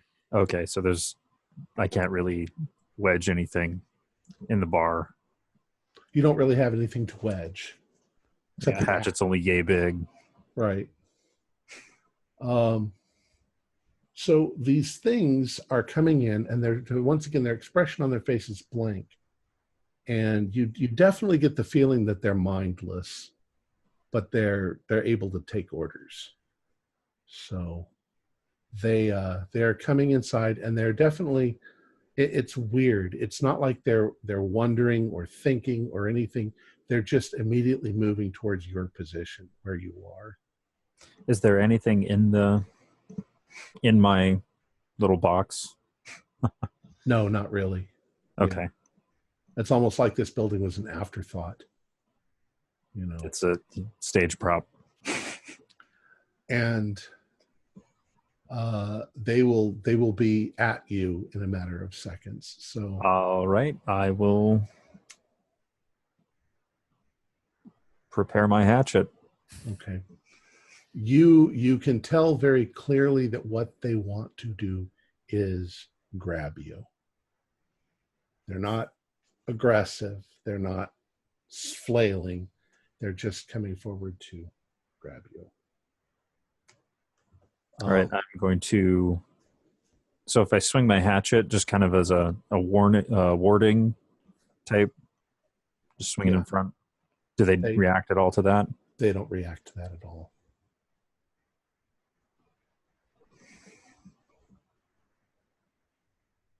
And the cone things are still outside. Yeah. So probably that you swing your axe at them a couple times, and they back you into a corner. All right. Well, I'll swing it at him. All right. Let's do this. Where are my dice? You're going to attempt to attack, and they are going to attempt to grapple. Okay? And I really just want to know what the level you got. Is it regular? Is it critical? It is a regular failure. Regular failure. Okay, and they got a regular success. Okay. So you swing at them, and maybe you hit one of them. Maybe you halfway chop off its arm, which it doesn't even sort of flinch, and the other ones grab a hold of you. And they've got a hold of you by the shirt, they've got a hold of you by the hand, like this, and they have a rather surprising grip. Okay. And then, as much as, well, you can struggle to get free. I suppose strength roll to get free. Otherwise, they just seem to be going to march you out the door. That is a normal success. Okay. With that.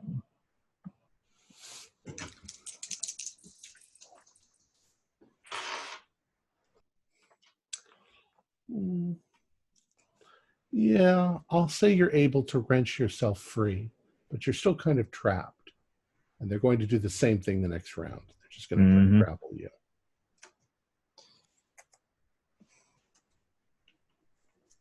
So what would you like to do this time? Attack again, or?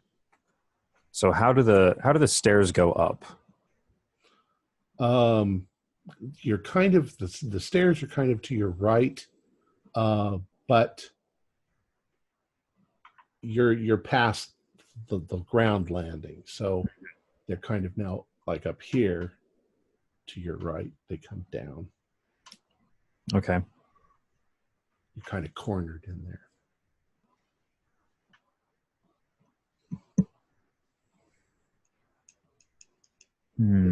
Might go a little bit over.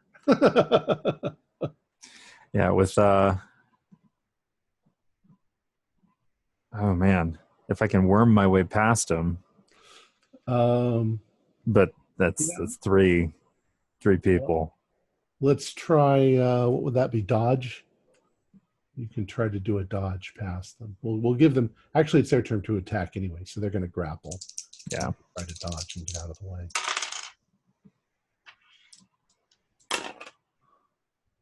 That's 100. Again.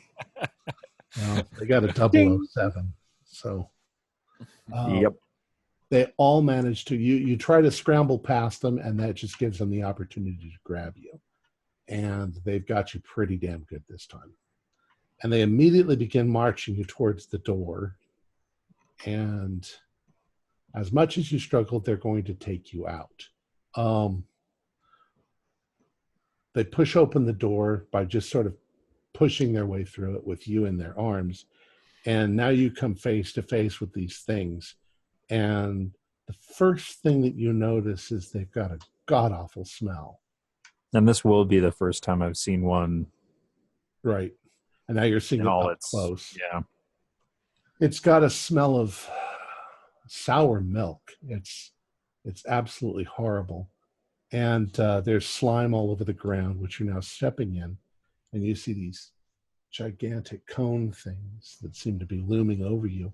And the cone things don't make any kind of move with those claws at you. But go ahead and do a sanity roll. Already rolled it. Okay. It's an 89. Okay, do an intelligence roll. And you don't want to pass. That's actually a fail. Or nope. That's a success. Okay. You are pretty, I mean, you're 99% sure that these are fucking aliens that are going to tear you into pieces and make you into stuff. Because that's what they do. And go ahead and do say a 1d8. All right. A 1. Oh. I'm really good at failing sanity checks, And then passing the intelligence, and then just rolling a 1 for the sanity loss. So as these things loom over you, you look up at them and you go, what? Yes.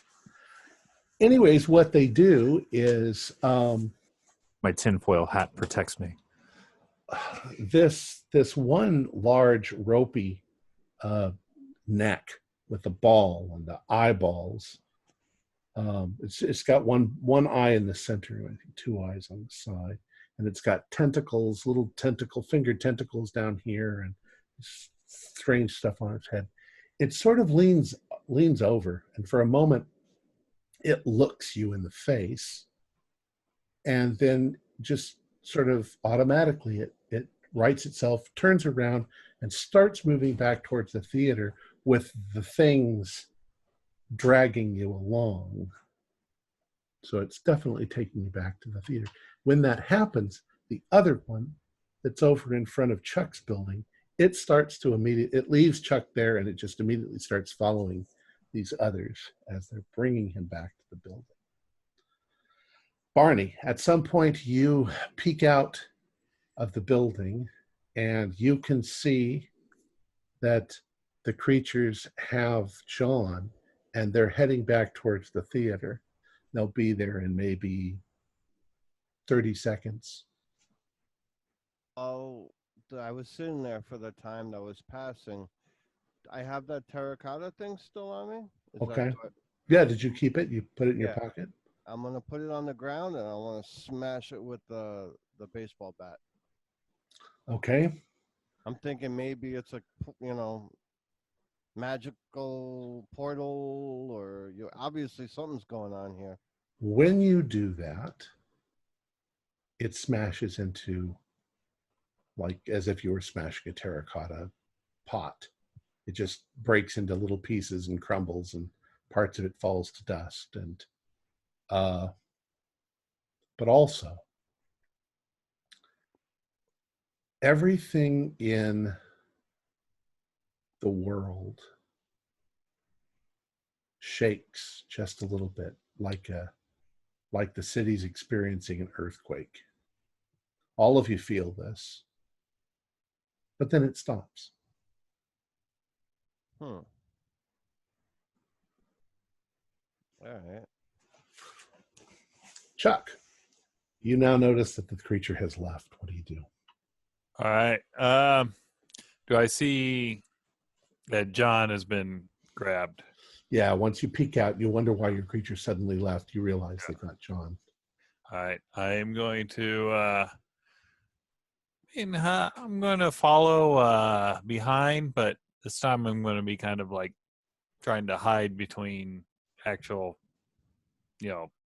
benches or in between buildings and all, and not Okay. try and imitate the other people. All right. So you follow along behind, keeping being stealthy, and you realize at some point that you really don't have to be that stealthy. They're completely one-minded. They're just heading now back to the theater, and they've got John in their hands. As they get to the theater, they all go inside, and you see them taking John with them inside. And you look over, and you see Barney at the building across, and you both like meet each other's gaze. Right. You're like really fucking surprised that you're both alive. But now the problem is John's been captured. So what do you do? All right. Go back over to look in again. Okay. I was like, did you feel that earthquake? Yeah, I was gonna tell you. I smashed that little thing we found in this guy's apartment, and as soon as I did, it shook. Really? Look in there, and I try and point. Do I still see that thing? The other. We'll get back to that in a moment. John, as you're brought in through the side doors into the theater, you can see all of this equipment. Looks very alien, very strange. Everything is big because these things are big. And you notice that you begin to sort of think that their claws are used in some way for communication between them, because they click their claws. But when they're moving stuff around and they're doing things, they lean that head of theirs over, and these little finger cilia here, this is what they move and manipulate stuff around with. And you see that they've got some very delicate looking medical instruments, which horrify you because you know what they're using those for. And you can see body parts here and there, and some reason they're not bleeding, but they're doing experiments on these people. And you notice a desk that just seems to be sitting there in the middle of the room, and sitting on the desk is Arnie's Magnum Opus. And instead of black and white, which is what it was originally, it's brightly colored, the whole thing. As if somebody had painted all of the pictures. And it's the most colorful and brightly colored thing in the room. And still held tightly by the three goons, right? Yeah. And you're afraid they're marching you towards a table. A medical table. So they turned the theater into an operating theater. Kind of, yeah, but nobody's watching. Great. Well. You also notice that there are maybe 6 or 7 of these things. Not all of them can be seen from the front of the theater, but there's definitely like a colony of them. And they seem to be doing all sorts of things. Some of them seem to be making records of some sort, and they're definitely experimenting like super scientists from another planet, which might make a really good comic book, you think. Barney, to answer your question, you see that the book that's on that table, that colorful rectangle, is Arnie's Magnum Opus. Why is that here?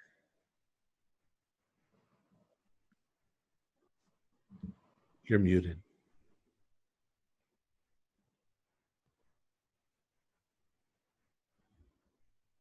Hello?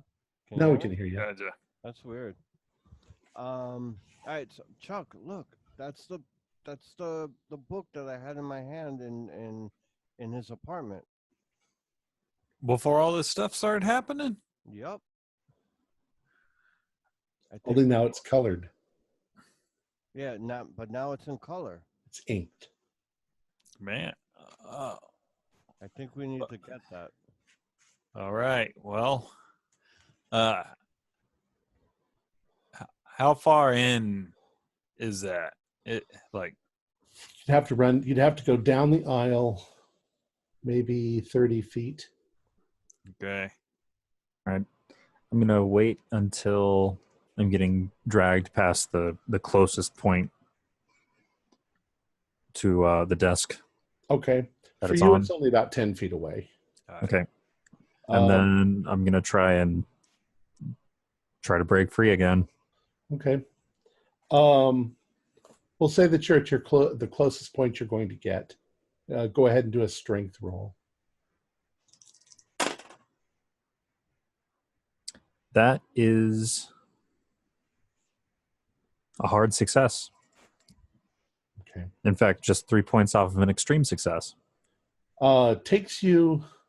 Do you want to spend some luck to make it an extreme success? Yeah, I could do that. Okay. You do that, and suddenly you wrench yourself free. You pretended to be sort of complacent for a moment, and they were just gently walking you along, and you took the opportunity to suddenly wrench free from them. And you're going to grab for the book. Yep. What you're going to do? Okay. So you lunge forward, and let's do another luck. And you just don't want to fumble. But if you don't fumble, it's not a success, but it's not a fumble either. okay. So success. You grab a hold of the book. Now, the book's heavy, and garishly colored. The colors are brighter than any colors. You know, it's almost super saturated with color as you're looking. Lots of fuchsias and lime greens. Yeah, and it's just it's almost hard to look at. It's so colored. And what are you going to do? Are you going to try to get the hell out? Yep. Okay. You guys notice him do this at the same time. Right. Okay.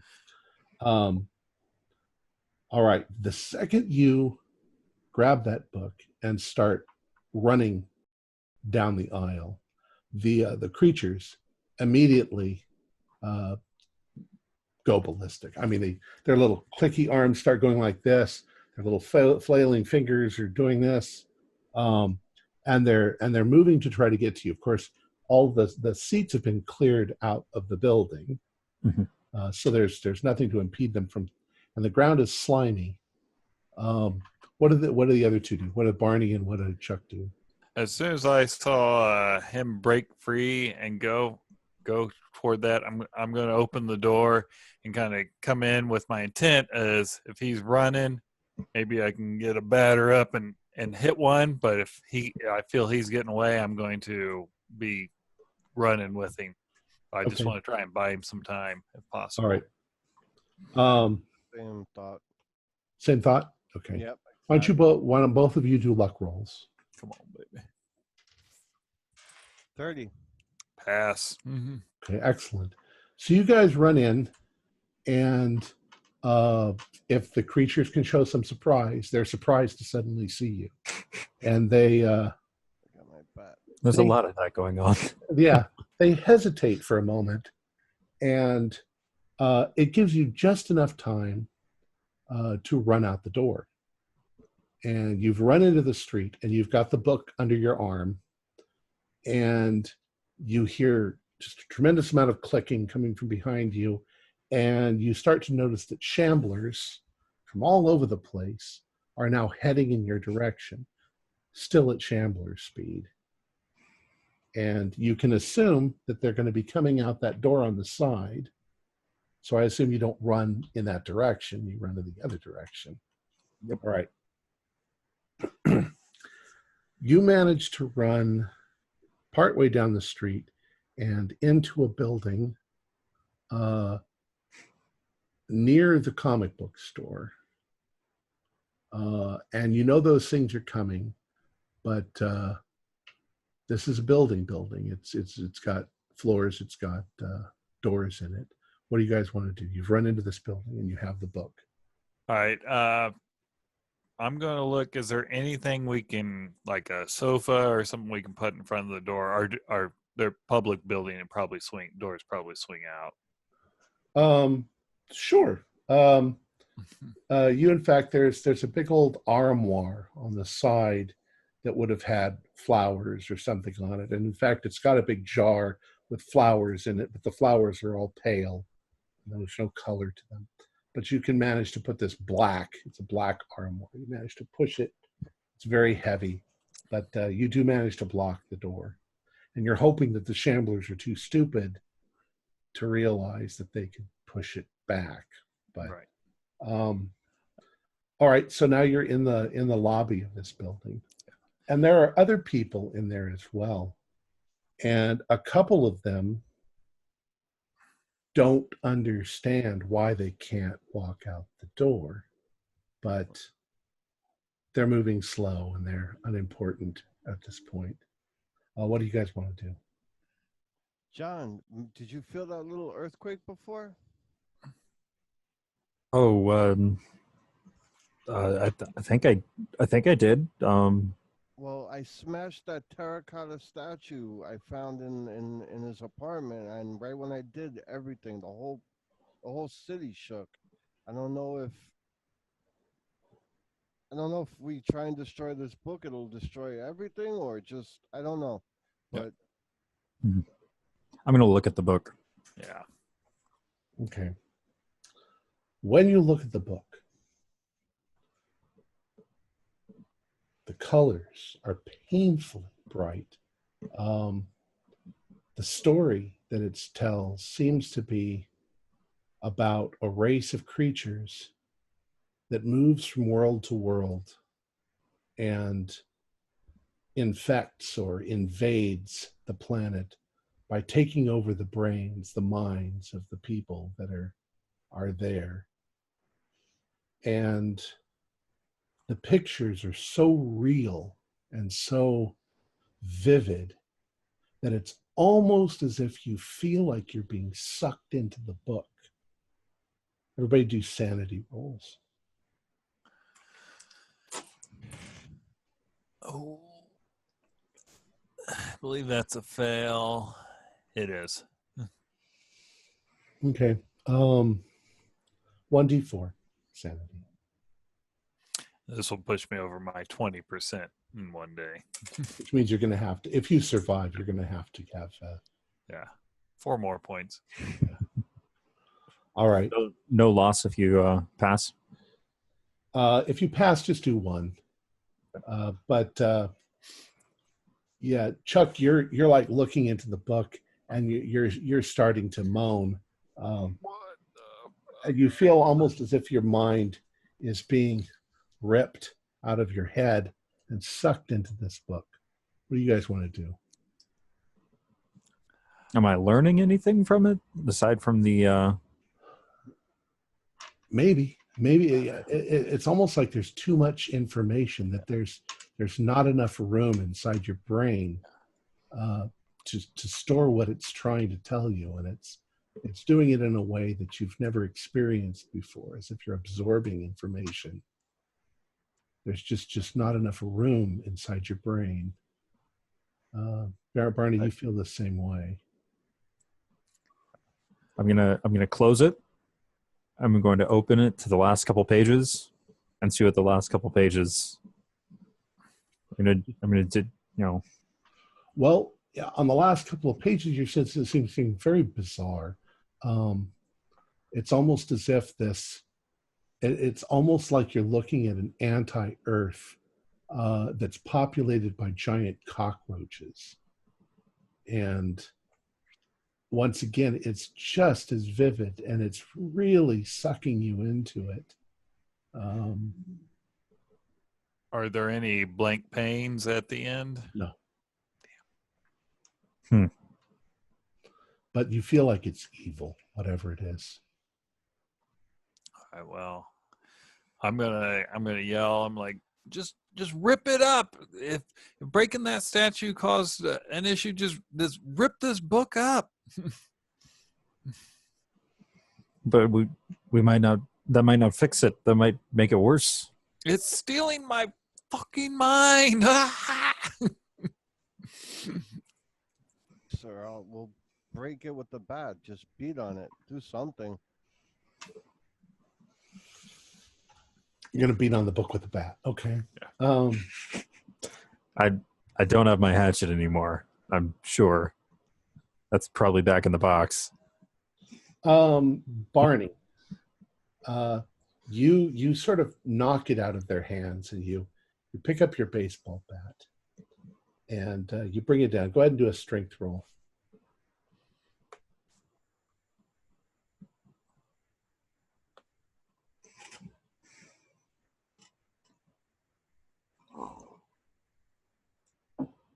How'd you do? Hear me? It went out for a second. Now it's back. How'd you do? 38. Okay. Just a basic pass. You hit the tome as hard as you can, and there is a very strange noise, like a cracking sort of sound, like you were cracking an egg, a big egg, or kind of the sound when you have like a butcher knife and you're cutting through a bone in a roast or a chicken, crunching sort of sound. And you also notice that the ground right under the book, there seemed to be some cracks in the ground when you did that. So I look back at the other guys and I'm like, what? Like, should I hit it again? What's in the cracks? Can I see? It's like the ground itself is cracked under. It's just a hairline crack. Okay. Yeah, I'm gonna say, swing away. I have damage bonus too. I don't know if that matters. 56 out of hold on. 56 out of 60. I passed. All right. Each time that you hit it, the cracking sound gets louder. And there's a moment of no return when the ground cracks and the building cracks, and it seems to be splitting. The book is cracking as if it were made out of clay. And you hit it one final time, and the whole world and everything in it cracks open from the sky to the ground to the building you're in, and everything in it, and a big chunk of it just falls off into outer space, and you all sort of fall off into outer space at the same time, and you suddenly find yourself in Arnold's apartment, and Arnold is lying on the floor, and his skull has been cracked open. Do we have our bats with us still? No. Oh. All right. Well, I assume it's all back in color. Yeah, everything's Okay. back in color. All right, I'm going to, since I like Arnold a lot, I'm going to hop down there and just, like, feel for a pulse and go, Arnold, Arnold. Well, he's warm, but he's dead. His head has been smashed in, and his brain is irrevocably damaged. Now, I don't know how you want to handle it from there. If you call the police, if you sneak out and let the police find out, because you don't want to get yourselves implicated. The book seems to be gone. And you tell me if you guys try to pretend like none of it ever happened, or some of you have taken sanity loss and you're going to have to go straight to the nut house. That should probably cause another sanity loss right there. Yeah. But as soon as I'm aware of my faculties, I'll probably try and call in an ambulance. okay. So, In which case you would be questioned, and there would probably something would come out of it. Hopefully none of you would go to prison. gas leak. You probably all blame Chuck because he's already nuts, and they'll just think that he did it. You guys tried to stop him. Whatever happens. But our final cinematic ending is that across town, on the other side of San Damiel, a man walks up to a door, and he sets down a little box that's marked from eBay and walks away. And a few minutes later, a struggling artist opens up his door and finds this box there and picks it up and wonders what the hell this is, and walks inside and closes the door. That's the way we'll end it. Oh, man. So what was going on? That's fun. As you know, the Yithians. Where are you guys? I almost made a great race joke Yeah. while we were running away. You were running away. Yep. Oh, that'd been fun. That'd been funny. Honestly, I lost the great race. I lost the great race in spectacular fashion. So what happened is the Yith have been doing experiments for eons on just about every race. And in this case, what they had done is they had projected themselves. They'd used the tablet to do it. But when Arnie came across the tablet, and somebody sent it to him, just the mysterious person sent it to them, the Yithians were able to set up camp inside Arnie's mind. And he suddenly started writing, and he created that whole story based on information that was coming into his mind from the other side. And what he was screaming to you as you were outside the door was, there's not enough room in my head. And the Yithians sucked him into his own fantasy. And when you guys opened the book, you got sucked in too. And when you smashed the book at the end, you literally smashed your way out of his head. Nice. And that's more or less what was going on. But the Yithians aren't done, so they just more or less moved on to some other poor victim that they would take care of. And that's the story. The original is called Dreaming Doom, which is okay, but I didn't want you guys to think you were dreaming. So Right. Yeah. I got rid of that. But yeah, you guys did really good. It's kind of Good. exciting, you guys running down that freaky street with those things chasing you. Can you hear me? I kind of wanted to We got put you, on, Marty. Hear me? Yeah, you seem to get quiet and then loud again. Yeah, I don't know if it's my mic or just the connection or something. Well, we can talk for a minute. Let me go ahead and finish up. Our players included Brian Daly, Jason Melnichuk, and Keith, for crying out loud, Keith Craig. And myself as Keeper of the Secrets. We're currently producing up to 4 shows a week with music and sound effects added in post-production in order to create a richer listener experience. We provide audio-only versions of our shows free for you to download from Podbean or iTunes. If you'd like to become a patron, visit our Patreon account. Just $1 or $2 a month helps us a lot. You can find a link in the description below. Like, share, and subscribe to our channel and punch that bell icon for updates on our latest shows. And leave us some comments. We really enjoy reading them and answering any questions you might have. This is Tom Rayleigh, together with all the members of our gaming club, inviting you to journey with us once again into the darkness for another adventure into the universe of H.P. Lovecraft in the Call of Cthulhu role-playing game. Until next time, good luck and good gaming.